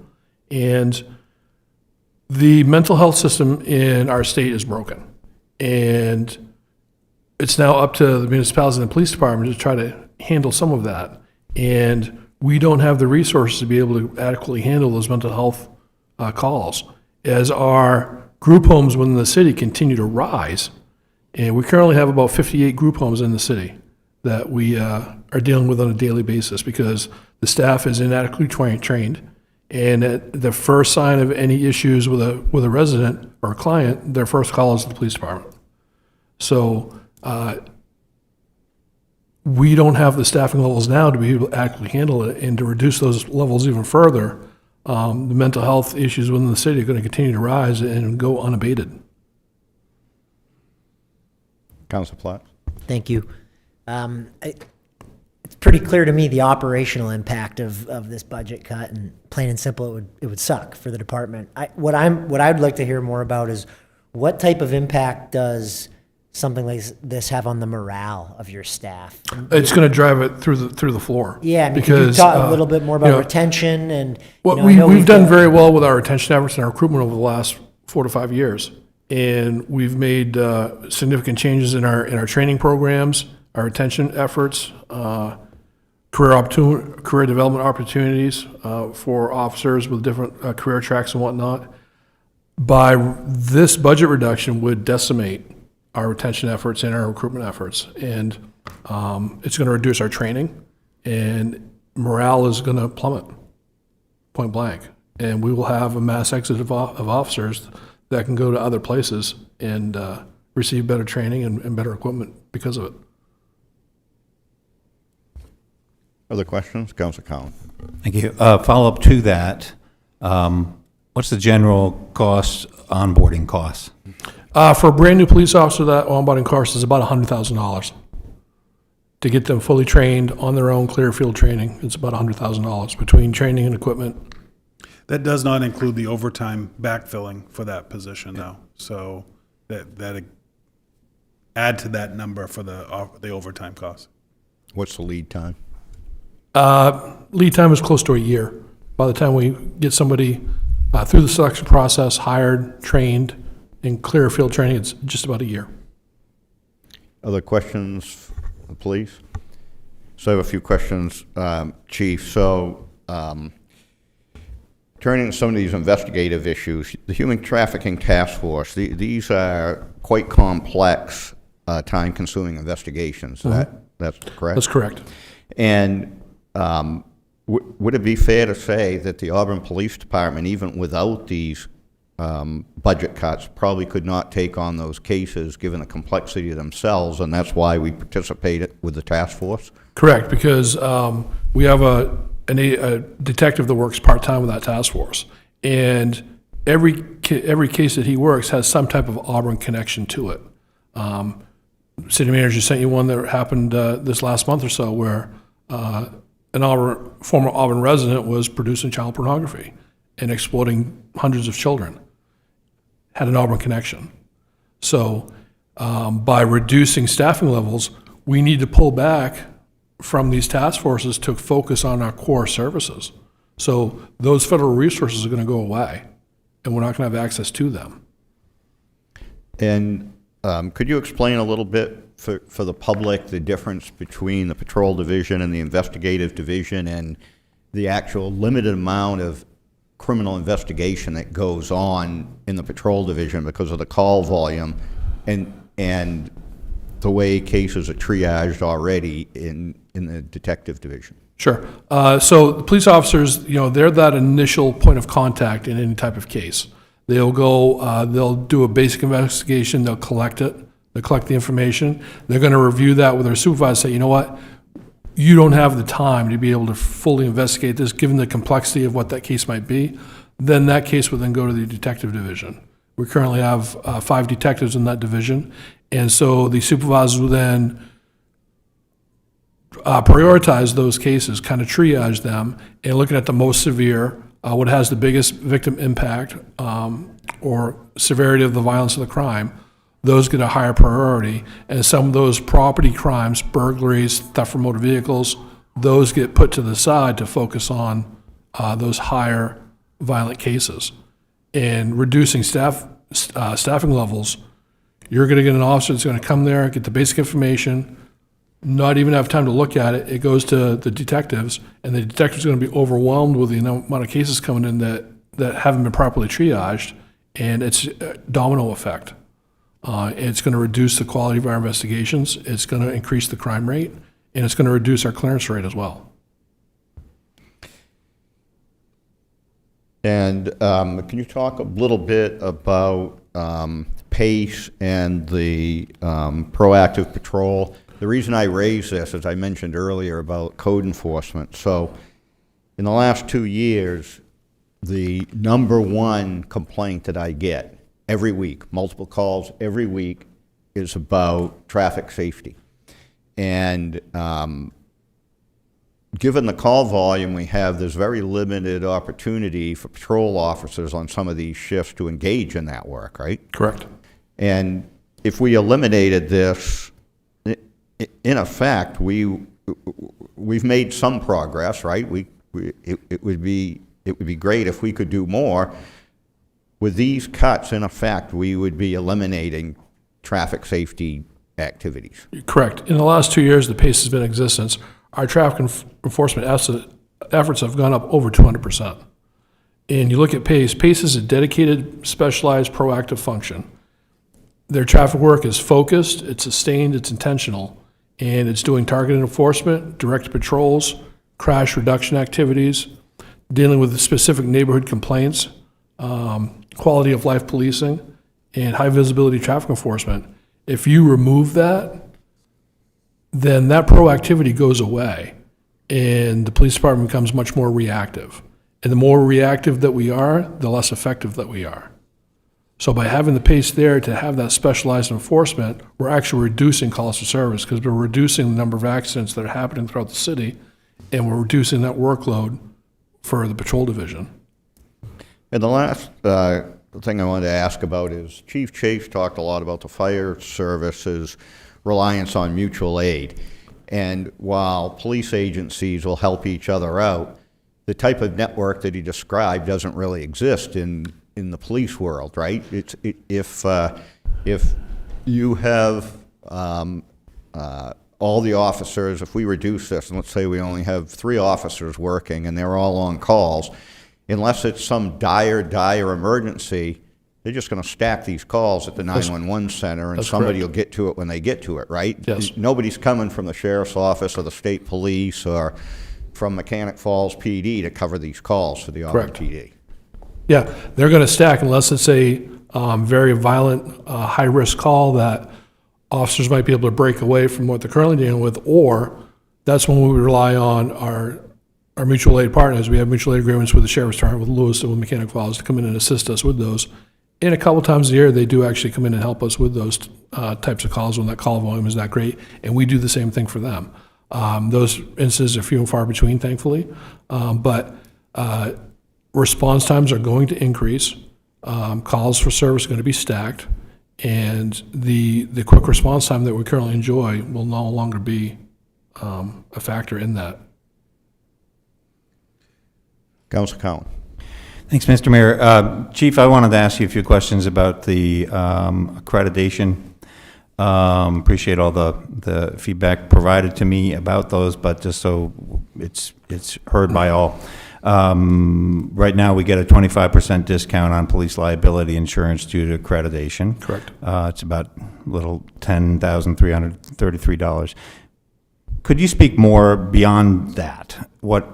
How does accreditation help you as a leader for your force and so we've been a nationally accredited agency for over 20 years now, and that has helped build us into one of the most professional police departments in the state. And what accreditation does for us is it brings an externally verified best practice framework to the agency. That's focused on policy discipline, training consistency, accountability, risk management, documentation, and constant improvement. As an accredited agency, we just can't claim that we're meeting these standards. We have to actually prove that we're meeting these best policing practices, and we have 465 standards that we have to meet in order to maintain our national accreditation. So we're bringing in best policing practices from across the country to Auburn, Maine, and we're employing those, and we are seeing successes from that. When you look at our supervision, our officers, we have a very low disciplinary incident rate because of our policies in place, because of our policies and procedures and the supervision that we have. We enjoy that. I talk to my peers around the country to hear some of the performance issues they deal with. We just don't have them in Auburn, and accreditation plays a big part of that. So eliminating accreditation doesn't automatically make us unsafe or ineffective overnight, but it removes a quality control system that's been in place for 20 years that helps reduce our liability, and it improves our consistency, and it demonstrates our professionalism on a daily basis. Thank you, and one follow-up. Before you leave that, if I might. So you would lose access to this best practices information, Yes. right? It's not just that somebody comes in and audits you, right? All the work to develop whatever policies and procedures and guidance you want to give to the police officers would have to be done internally because you'd lose access to this shared body of knowledge that's tested all across the country. That's correct. And honestly, Mayor, I am not the smartest person in the room when it comes to that. That's what we have a CALIA for. CALIA brings in those smartest people in the room to help us employ those best policing practices for the city. Sorry, go ahead, Councilor Collins. No problem, thank you. Chief, do you believe that accreditation helps with your recruitment? Absolutely. We advertise that we are a nationally accredited agency, and that signals that the agency is professional, it's well-run, it's policy-driven, and it's serious about its training and accountability. That's going to attract quality candidates to our department because they want to work for a professional police department. They want to work for an agency that's well-trained, well-equipped, and well-run. Thank you. One final question. Do you believe that accreditation helps with any kind of external funding support programming being acquired? It does. There's no automatic disqualification if you're not accredited. However, accreditation will strengthen our grant applications because it shows that we're following recognized standards. We have the administrative capacity to manage programs effectively, and it helps the public and the council confidence when these funding requests are made, because these funding sources are seeing that the funding is going to an accredited agency. They know that agency is well run. They know that that funding is going to be maximized and managed appropriately because of all of the standards that are in place when it comes to financing and grant work. Yeah, I'd probably just add to that it also has an impact on our litigation. So we have lawsuits that are leveled against the police department regarding our delivery of service. When we prepare for litigation, and we can demonstrate that not only do we, any department could say, yeah, we follow best practices, but we have an independent assessment that verifies that what we do meets our policies, and it's meeting these best standards. So these litigation cases go away. They don't get to that level of actual a prosecution because defense realizes, or the plaintiff realizes rather, that there's not going to be that big reward that they thought there might be, because we're able to demonstrate that through not just having a policy but demonstrating that we're meeting it. I think the other thing, I know we're going to wrap up on PD, but this is the one department that didn't have any other say materials or equipment that they could reduce, or a large overtime budget. So this is really people. So you're looking at, currently we have 2 vacancies. This would also reduce not just filling those 2 vacancies, but eliminating 6 other positions. So when we talk about staffing level, that's the dramatic impact that this budget reduction has.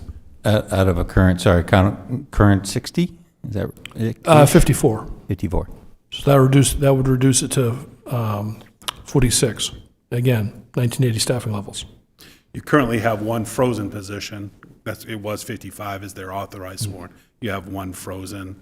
We would keep that MDA. Remember, we talked about that, so that position would stay within that because it's 100% reimbursed, but then it would reduce another eight positions. So. Anything further on the police department? No? Go on. Thank you. Thanks, Chief. Next is Public Works. So the reduction goal here, this is 1042. Reduction goal here was 676,489. This reduces our in-house vehicle repair capacity. This would impact longer downtime of police, fire, city vehicles, public work vehicles. Reduces the staffing for winter operations. So our plowing cycles that we talked about in the previous meeting would be expanded. The time for those would be expanded. Our storm recovery. So after a storm, being able to open up sidewalks, being able to get to some of the non-emergency parking lots, schools even, that would all be reduced and impacted as a result of the reduction in staffing. Sorry, Scott, our Public Works Director, could come on up on this. We reduce our in-house electrical and facility repair capacity. If you rely heavily on contracted services, you get in the queue. And then they'll come to you after they've worked through some of their other demands for services. You don't have somebody readily available to go and address that. It also reduces maintenance coverage at some of our buildings and facilities like recreation building and some of our other public buildings.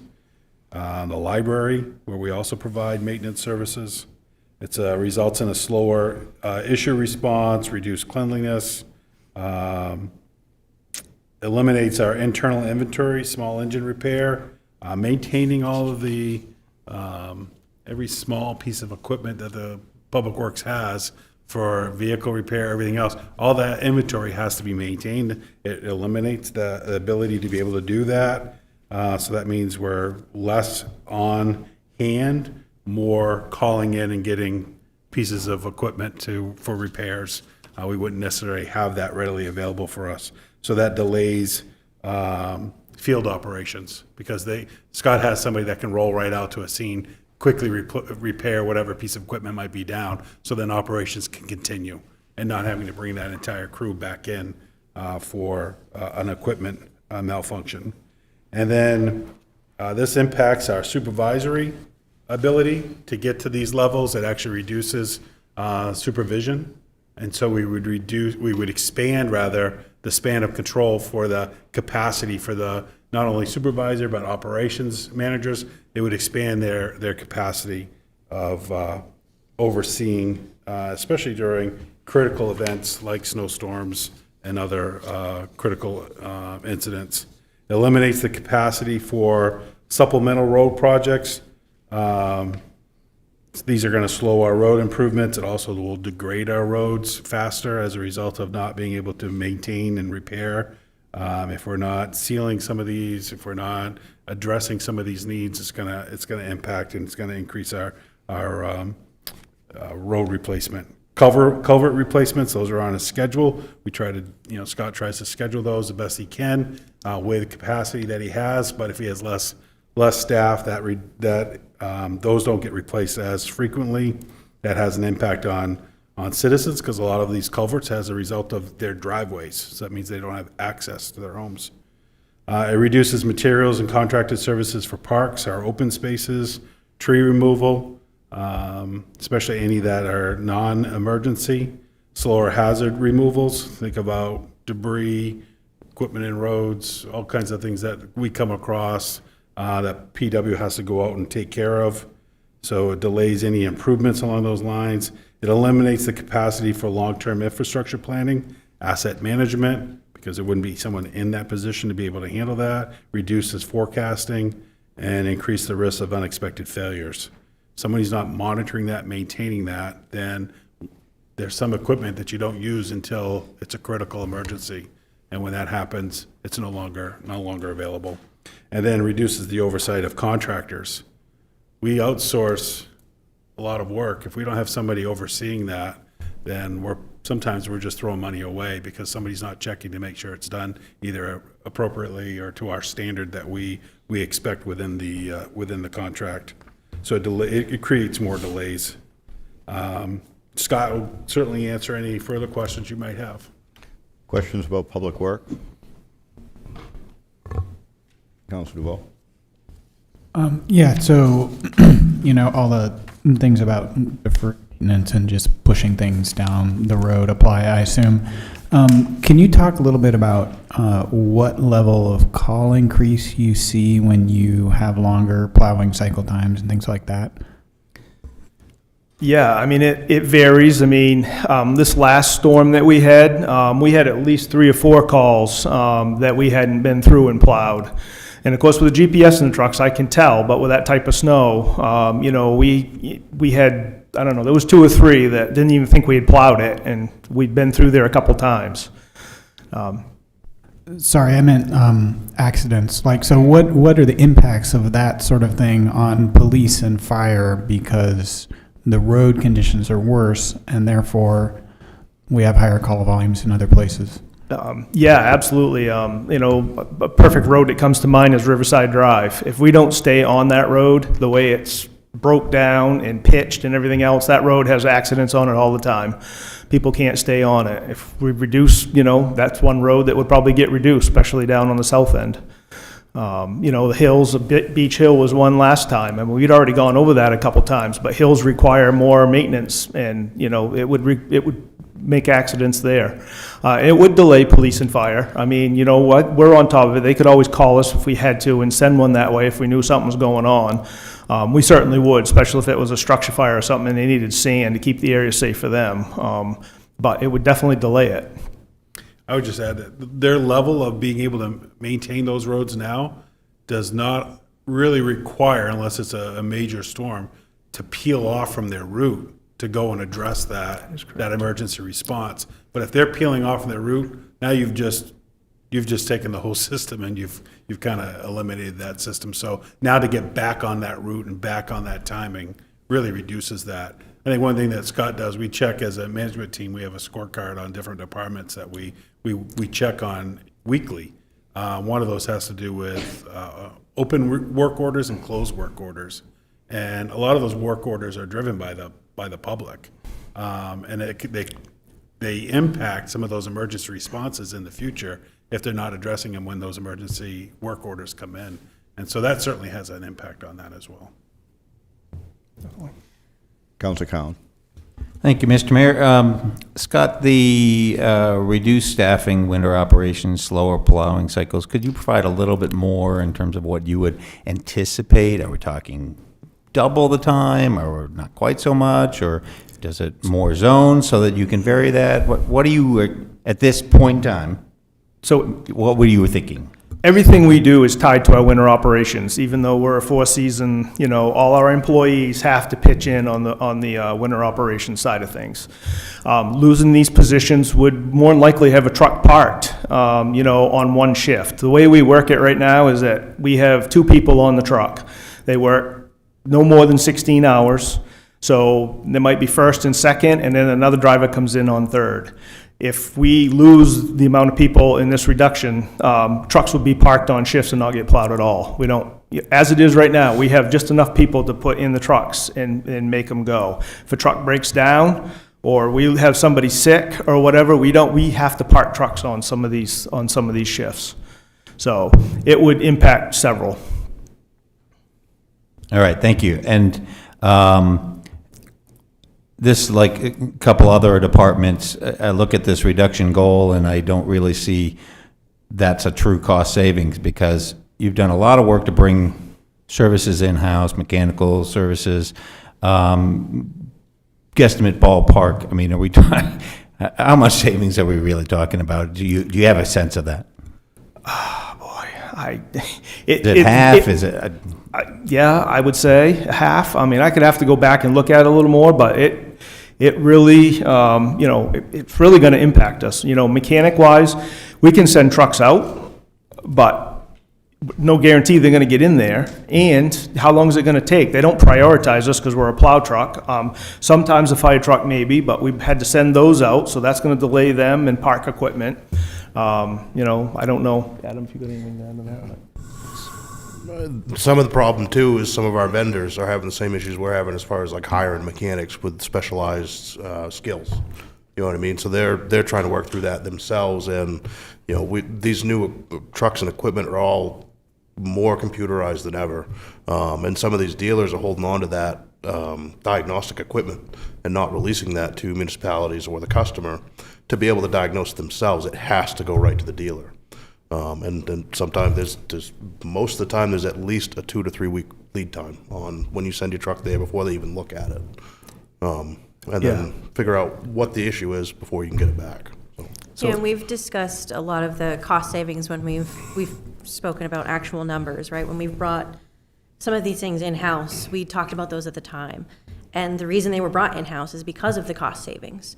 So the contracted rates or hourly rates for these outside services are much, much higher than when they are in-house. So yes, you're reducing that, but when we send something out for repair, we're now paying 3 times as much as if we were doing it in-house. And that really is hard to forecast, but with our aging equipment the way it is, it's almost guaranteed that some are going to go, especially with these 8 trucks that are parked, are not parked, but they could be because we can't fix them. Thank you. I know these were difficult projections, but the bottom line is we're not really reducing the costs by this amount of money. We're going to be having to do things less efficiently, less cost effectively, and more time intensively. That doesn't seem like a good win-win-win to me.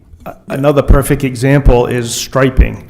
Last year, we said we needed 3 positions to do that. Last budget, I got a position cut. Now we have to still do it, even though we got a position cut. So with these cuts, we'll make that even worse, and it's not cheaper to have it done outside. And my recollection, there was substantial unreliability of the timing of when the contractor could come and do that because they're in demand from other municipalities. That is correct. Yeah, if you take some of the cuts that Scott had to make, say there were 2 positions, especially take a look at our electrical positions, probably a good example. Those 2 positions just in Scott's line item was about $160,000. But he could only realize $60,000 of it because we had to put $100,000 back in for contracted services. So that means he had to go deeper within his budget to find more cuts. That's correct.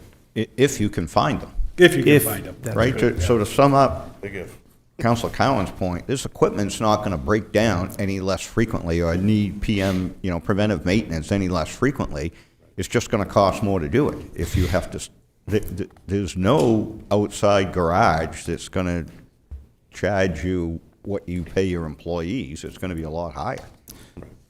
No, that is correct. And I know I've said it before, is that, if somebody doesn't know who does it, it usually comes to Public Works. And that is the absolute case. We have more work than, but the workload never goes away. But we're always trying to cut or take people away. The work still needs to get done. So it is very tough.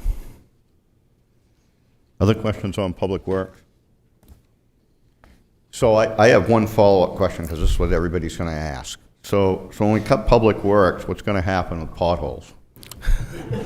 Because that's what people are going to call up and ask, right? So we have crews now that go around at night, but people complain all the time about potholes, even though there's people out there all night filling them. That is correct. We still have 3rd shift on right now until we get our sweeping done. So they do our areas where traffic is bad. They just did some the other night around the Rotary.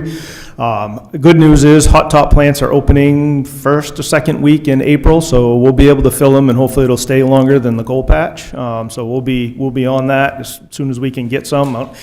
Sometimes it's some hot top plant that opens, but we'll go get it just because it's better than patch. But to your point, Mayor, that means they won't be doing that because they'll still be doing other. So my Right. point is, what's the reduction? Yeah. I mean, how many hours in the winter we're doing this, both shifts, right? There's somebody out with the equipment at least 16 hours a day patching potholes. So what's the reduction going to be if we cut these people? Yeah. Well, that's kind of, we put in the CIP this year, that mastic machine too. That is way That's kind of a expensive. one and done type deal with potholes. Yeah, the material's more expensive, but the labor time dedicated to that same pothole is minimum now. Yeah. Other questions on Public Works? Thanks, Scott and Adam. Thank you. So the next few line items, council, you'll notice there's at least 5 of the next handful here. There's no changes because these are fixed costs. We have a fee that's levied against us based on how many fire hydrants we have on 1052 of the water department. The solid waste, most of the solid waste was fixed. The only reduction I made was the organic waste collection. That's an initiative that we had started. So that was about $20,000 reducing that. But there's, that means we're probably going to pay more. It's a small amount. So it's, we're talking about 25 tons, but we're diverting that, which is essential. We want to get that wet, heavy material out of our solid waste stream. And so that's part of why we're doing that. Is there an offset cost to that? I don't have that, but you could factor in 25 ton being sent back into your solid waste, and based on, we're paying about $88 a ton. So there are some impacts to that, but minimal. This will force out 25 tons into the landfill, right? Because my recollection is the plant's got an air quality license for about 70,000 tons, and they're taking in about 125,000 tons now. So this is just going to be, this 25 might not go to landfill, but 25 tons more are going to go to the landfill. Yes. Yep. Tax sharing doesn't change. I did put in here just as a reminder that agreement sunsets in 2029. This has to do with the air park, which is up around the Auburn Lewiston Airport. The debt service, that reduction goal, as I noted, that's a fixed cost based on what we estimated for FY27. So that would change based on what you decide to include in the CIP for FY27. Airport, as I mentioned before, when we did the budget initial review, in accordance with the interlocal agreement, the airport made no request of an increase. And by interlocal agreement, you can't reduce that request, so that $205,000 continues. LA Transit Authority, where we signed a contract for transit services, their total increase for their local share is only $3,700. That's fixed onto a contract that we have. We've been pulling from the CARES money that was allocated, and we're still pulling from that, being able to keep our transit service at $570,000. You're going to see that increase next year to close to $800,000. So next year is where you're going to see the big increase regarding transit, because those care funds won't be in there. One of the last of your items is our joint program with LA 911. I'd asked the Director Hall to come up. This is $167,735 for just the Auburn local cost. If we reduce this budget by $167,000 in Auburn, that means Lewiston has to reduce their budget by $167,000 as well. Even if they don't want to. Even if they don't want to. Because that's terms of the interlocal agreement. That's correct, yeah. So that means that the director would be experiencing a $335,000 reduction in the 911 service.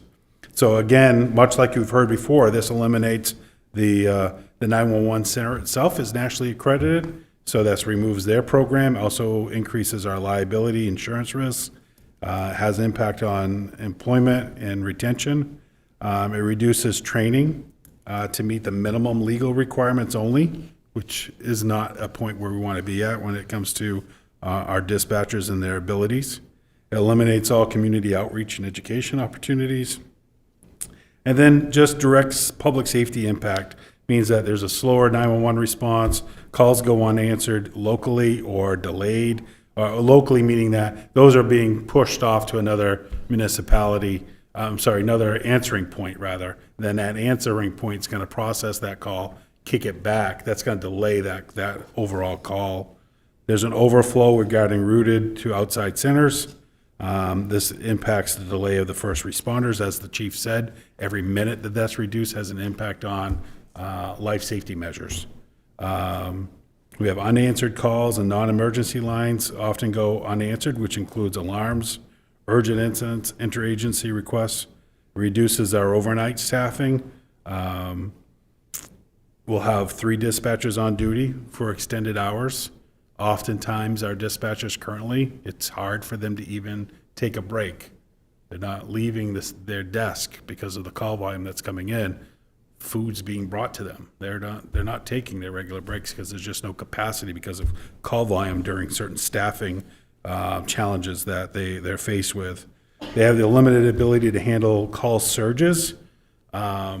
Perfect example is you have a motor vehicle crash on Center Street, and somebody's calling 911 on that crash. Well, 24 other people also called in that motor vehicle crash. And if you have a major incident, I think a good example would be when Libby Fire was taking place. I was on this side of the river. I was looking at the police chief on the other side of the river. I tried calling. I could not make that call. I could not communicate to 911 because of the volume of calls that were going in to let them know that, hey, there's sparks hitting up on one of the mills over in Lewiston that we could see on this side, but they couldn't see on their side. Couldn't access them because of the volume of calls that were going through the dispatch center. So that would impact, and that's the surges that we see, as well as staff absences. If you're working people to the max capacity, their sick time rates increase. They need to take that break because what ends up happening is the director ends up forcing people to stay over on their shifts and they're working more doubles. Police agencies are forced onto a shared radio channel. It's hard now to be able to get breaks sometimes during peak hours to be able to get on the radio to be able to notify dispatch of a follow-up on what you might be doing. If Lewis and Auburn are sharing a radio frequency, that becomes even more challenging because now you have 2 agencies on the same frequency trying to communicate with dispatch. And then an increased congestion and just communication delays. The directors here can certainly answer more questions. Questions about 911? Councilor Cowan. Thank you, Mr. Mayor. Director, thank you for coming back. Looking at your highlights that you provided to City Manager, net result of 17 dispatchers when your recommended staffing is 27 to 31. Could you say a little bit more, like that recommendation, what's that based on, who's making that recommendation, but also kind of back to Councilor Platt's question earlier to another department, how does that feel for your personnel?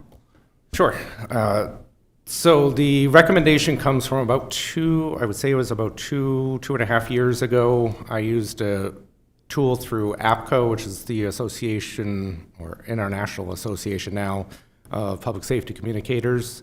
So it's an internationally known organization that writes standards for 911 centers, training programs for 911 centers. They also have a staffing mechanism tool for 911 centers to utilize. So using that in our call volume numbers, as well as you have to take into account, we need a certain number of people on the desk 24/7, 365 days a year.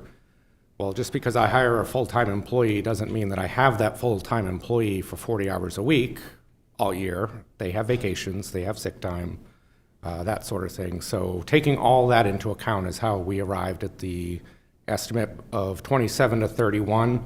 The higher end number is based on our attrition rate.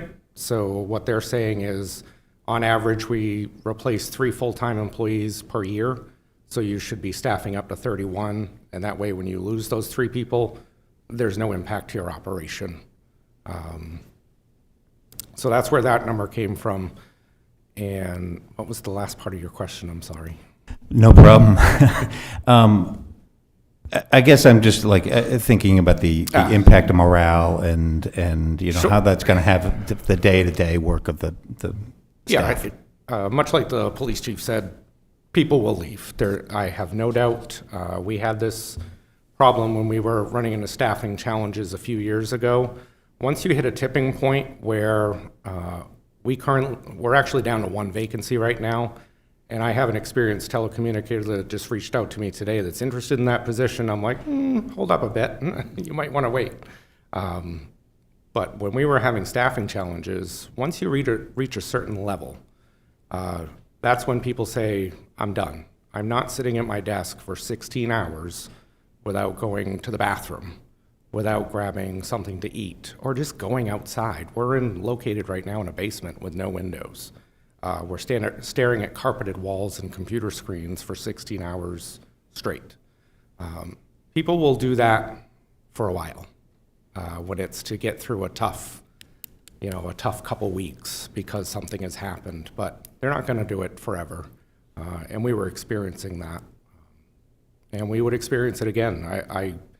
It's not something that I like to say to my staff, and hopefully they won't be watching, but when I worked the desk as a supervisor, we had 5 or 6 people on at a time. We're running 4 on at a time right now, even without reductions. I wouldn't be doing it. I wouldn't do it myself. I wouldn't continue as is, so it would be devastating to them. Thank you. Other questions? Director, I wanted to ask some follow-ups about this routing issue. So when somebody in the community has an emergency call and they dial 911, it rings at LA 911, and I'm assuming if that call isn't answered in some period of time, relatively short period of time, it gets routed to another PSAP? Yes. So that could be like DPS in Augusta, or it could be Cumberland County over in Wyndham. So there must be some limited capacity in this system. It's not like these other PSAPs have all kinds of people just sitting around waiting to take routed calls, correct? Yeah, that is correct. So every PSAP in Maine is connected and interconnected with each other. So the idea behind it is somebody calls 911, somebody will answer that phone. So what happens when we don't... Where that might be. Yeah, so what happens if we don't answer it and it kicks to Augusta, DPS in Augusta, and they don't answer it? And It'll keep rolling to 21 more centers, but by then, the caller's going to hang up. Right. And back to the city manager's point, right? So, I've seen this a lot when you have 24 would be a very low number. If you have a head-on collision up here on Center Street, just many, many, many people just start dialing 911. But these calls aren't limited to just this one accident that's going on, right? While that's happening, somebody else is calling in a domestic violence assault, or somebody else is calling in a burglary that's taking place at that moment. And it sounds okay that we route these and someone will pick them up, but the question is, how long does it take? And when you have these peak volumes, how much of this is going to get routed around? Because I see that as okay in an occasional dire emergency, but that can't be a good standard operating practice. Right. And I would say, when the chiefs were talking about some of the reductions they were going to be looking at, I got even more concerned, because if it takes the ambulance longer to get to the call, it takes the dispatcher longer to stay on the phone. If we're giving somebody CPR instructions or walking through the birth of a child, we can't hang up until the ambulance gets there. So now my staff's going to be on the phone longer. Same thing with police calls. If we've got somebody in a domestic violence situation or a situation where they want to harm themselves, we don't hang up on them. We stay on the phone with them. So the longer it takes law enforcement to get to that call, the longer we're on the phone. The longer we're on the phone, the more our calls are going to bounce to other centers. Thank you. Other questions on 911? Great, thanks, Thank you Tim. very much. Appreciate it. Sorry, you're one of the last ones. Oh, up that's there, all right. so, I used to work overnight. 1049 was arts and culture. Council, if you remember, you increased this by about 10,000, your council recommendations, but through the formula, and then that reduces this by 2,000. I think when Jim was here from LA Arts talked about most likely would be some of the programming that they do within the senior programming, especially because we wouldn't be providing any senior programming. So that's why we would look at that as the priority. County tax, it's a fixed cost. I put in there just so you know why that is, but that's a fixed cost. There'd be no reductions. The council, this was an exercise. I get that it was an exercise. However, we will have ripple effects as a result of this conversation tonight. So I really think it's important for the council is this where you want to be? I mean, you've heard all of this information. I think of, as a former police chief, I think of news cycles, right? I want to make sure we're staying in one news cycle as we work through this process. So $4.5 million reduction, if that's not where you want to be, I don't want that to be the highlight in the paper tomorrow. If you're looking to be less than that, we need to be able to communicate that. You've heard every department here talk about the challenge with retention and recruiting. If this was an exercise, I felt like we needed to do the emergency broadcast. This is only an exercise as we went through this. But these are significant impacts that I think the public needs to know. If this isn't where you're looking to be, not necessarily saying what that is tonight, because you've got some time to talk about that. I'd love it if you did, but at least to be able to say, this isn't where we're looking to be as a city. Yeah, so I appreciate that, and that was the same point that I was going to make, right? We've been through this. The council set a benchmark of 7.5%. We've been through the exercise to see what that means. I'm interested in what councilors' thoughts are after they've understood the impact of getting to that number. Council Platt. Yeah, thank you. I'll keep it to the point. This is not where I want to be. I think this is far too drastic for cuts. I think that as I'm now able to see the impacts of these cuts, I think it was a little easier for us to say that number in meeting number 1 of our budget deliberations. I don't believe that the tax-paying citizens of Auburn, when they approved their public safety building, I don't believe they were consenting to gutting their government with municipal services. That's becoming more apparent to me as we go through this. I don't need to say a number today. We're going to keep talking about that, but at the numbers you've presented to us, and I appreciate you presenting those, I also I understand the impact that this has on your staff just hearing these conversations. So I understand how sensitive this conversation is, but I would just leave it today personally saying that I'm not comfortable with these cuts. I think they're far too great, and I don't think it's what the average tax-paying citizen signed up for when they approved that voter referendum. Other comments? Council Walker? I also agree that these cuts are just way too deep there, and I was thinking that maybe if you could tell us what a 9 would put us at instead of a 7.5. In my head, I'm thinking that maybe around $1 million, $1.5 million, but I don't know if you agree. Is that anywhere near close? Well, you back of the napkin, you're going to run about $850,000 a point. Perfect. Something around that. I think it's a good suggestion that Council Walker has made, right? It gives us another target to look at so we could understand what that means. I think that the other thing that would be helpful to have some conversation about tonight, we're going to have the school budget on the 6th, but a sense of the council about what we think about the school budget, right? Right now, this whole exercise that's before you is making this reduction off of the city side of the budget. And, I guess before we get to that, if other councilors have thoughts about the budget in general and perhaps where we ought to get to, and we'll just go down the line here, Councilor Buck. I just want to thank everybody for their time and the amount of preparation that did go into preparing all of the materials that we've been able to hear. This has been a great process for someone sitting new on the council. Appreciate the transparency that we've been able to talk through these concerns. I do think the cuts are too steep, and that we definitely need to look at a different solution. Councilor Duvall. Yeah, I won't be long in saying I don't think this is tenable. It's not possible. So we have to look at some other number. And in addition to what Councilor Walker suggested, I would like to look at some other, just having more sort of nuanced, stepped understanding of what the cuts would be. I would really appreciate. Thank you. Yeah, just to echo the thanks. I know a lot of work and time went into this. It was really helpful to see the process, helpful for us, painful, and to hear. I absolutely do not support this. It's way too way too drastic.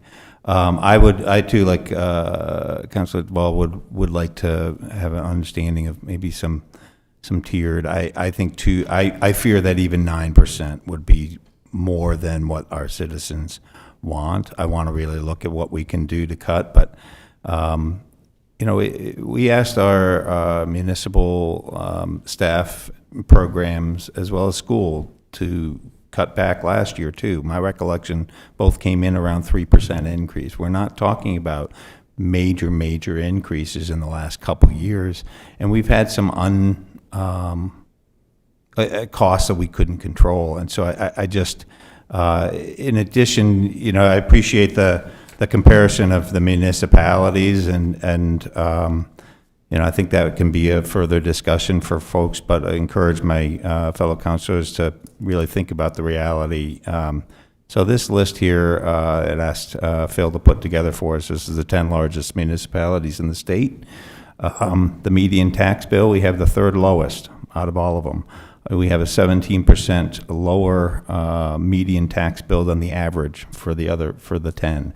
So I'm looking at that. I'm not suggesting that I want to campaign that we should be one of the most expensive, but I look at this more as we've done a really good job over a number of years keeping costs low and efficient,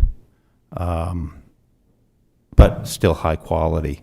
If we cut too far, we're going to lose all of what's been put forward with quality. The prevention, if we push things off on equipment or other programs, if we make cuts and with the expectation that we'll build our staff back up at another time, we're just talking increases down the road. And so I think we need to really think about, is that really what our taxpayers want? I don't think it is when they voted for a referendum. So, thanks. I'm basically going to say what everybody else has said. This is not what the citizens of Auburn deserve. The cuts are too devastating. It sounded nice when we were coming up with a number of, oh yeah, we don't want to increase the taxes this high, but the reality is just devastating. And I look forward to learning more about different cuts we could do.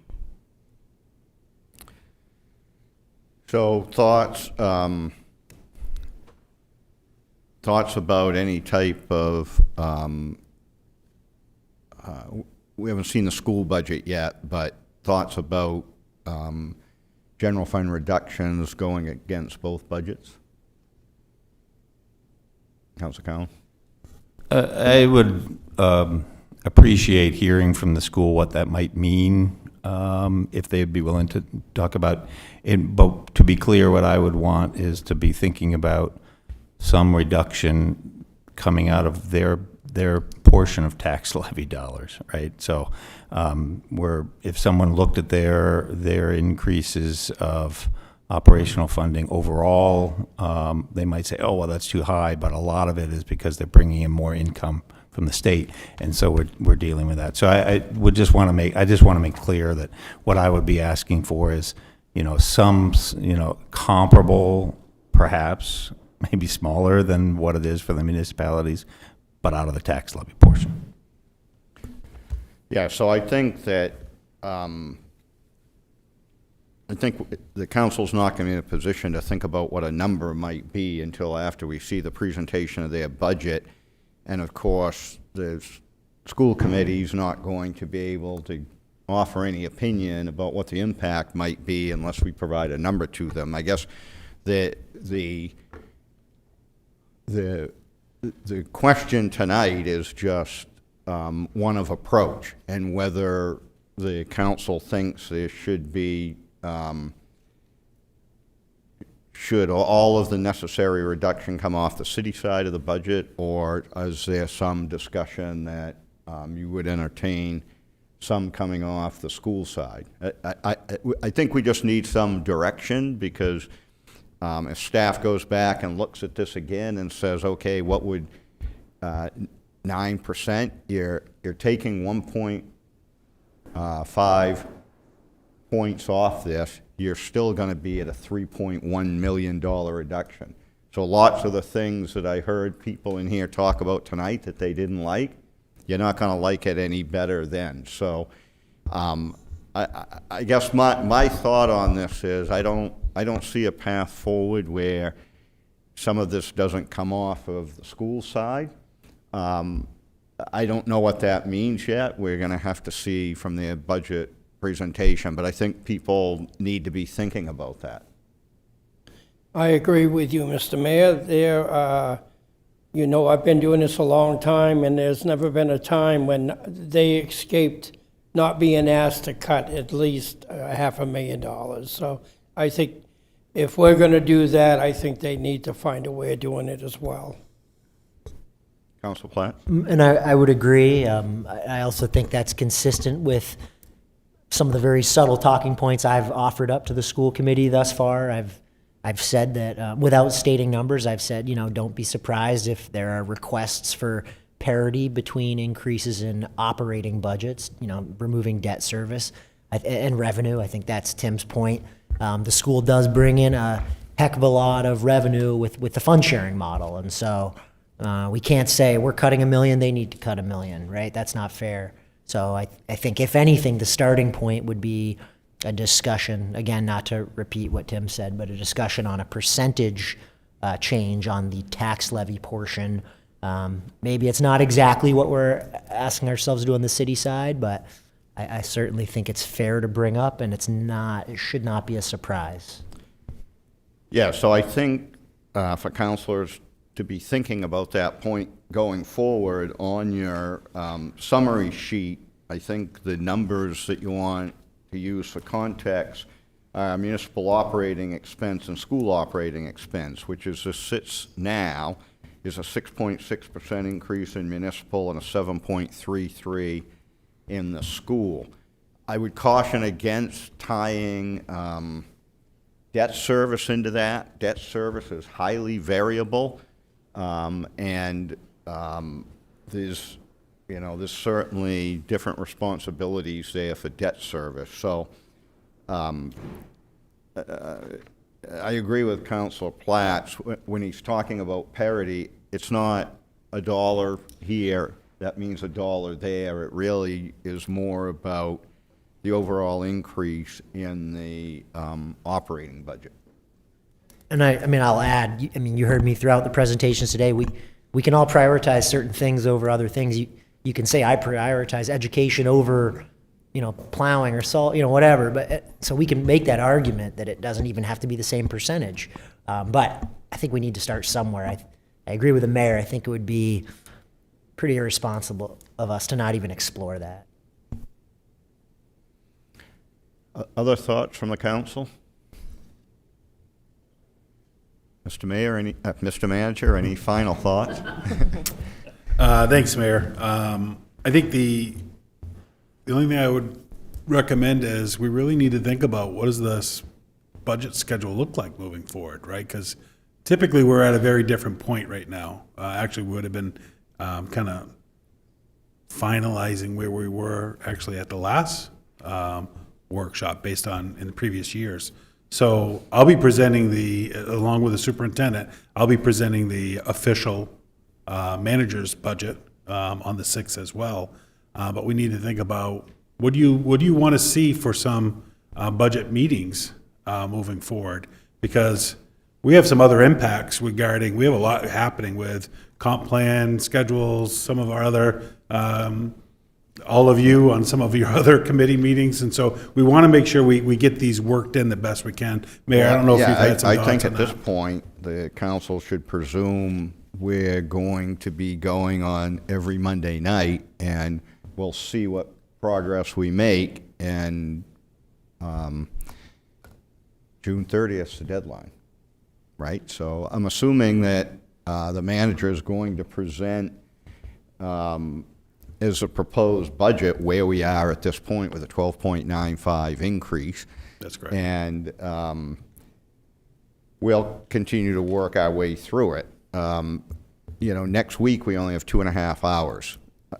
But we don't even have that. We have an hour and a half before the council meeting to work on the budget. So we'll try to have some understanding at a high level what the numbers would look like at 9% and see where we go from there. Could you also run the number, I mean, just to give you another mark to go for, 11.5%? Yeah, I can provide that for you. I think the other piece I just want to note too is, yes, we have till June 30th on the manager's budget. However, we do have a school referendum that we need to hit. And so focusing on what is that percentage so that Councilor Platts and the school committee can be working, because they're going to need some time to work on that as well. I know they're still waiting for their health insurance numbers, and I think that'll help them in determining where they're going to be, and their recommendation that comes back on April 6th. They might have that. I don't know if they'll have that, Counselor. That's the hope. So, you'll probably have a more fixed number come April 6th. But In order to meet the date timeline for the election in June, they'll have to have their adopted school budget by May 4th. Right. Yeah. Good. So we'll get their budget on the 6th. We'll have to, in a short turnaround time, if we want to look for any reductions on the school side, we'll have to provide the number to the school committee so they can work on that and return their recommendations and impact statements to the council. Yep. And we'll be sure to get calendar invites out to you for just the next 2 Mondays. We'll get that on the city calendar as well, so the public will be aware.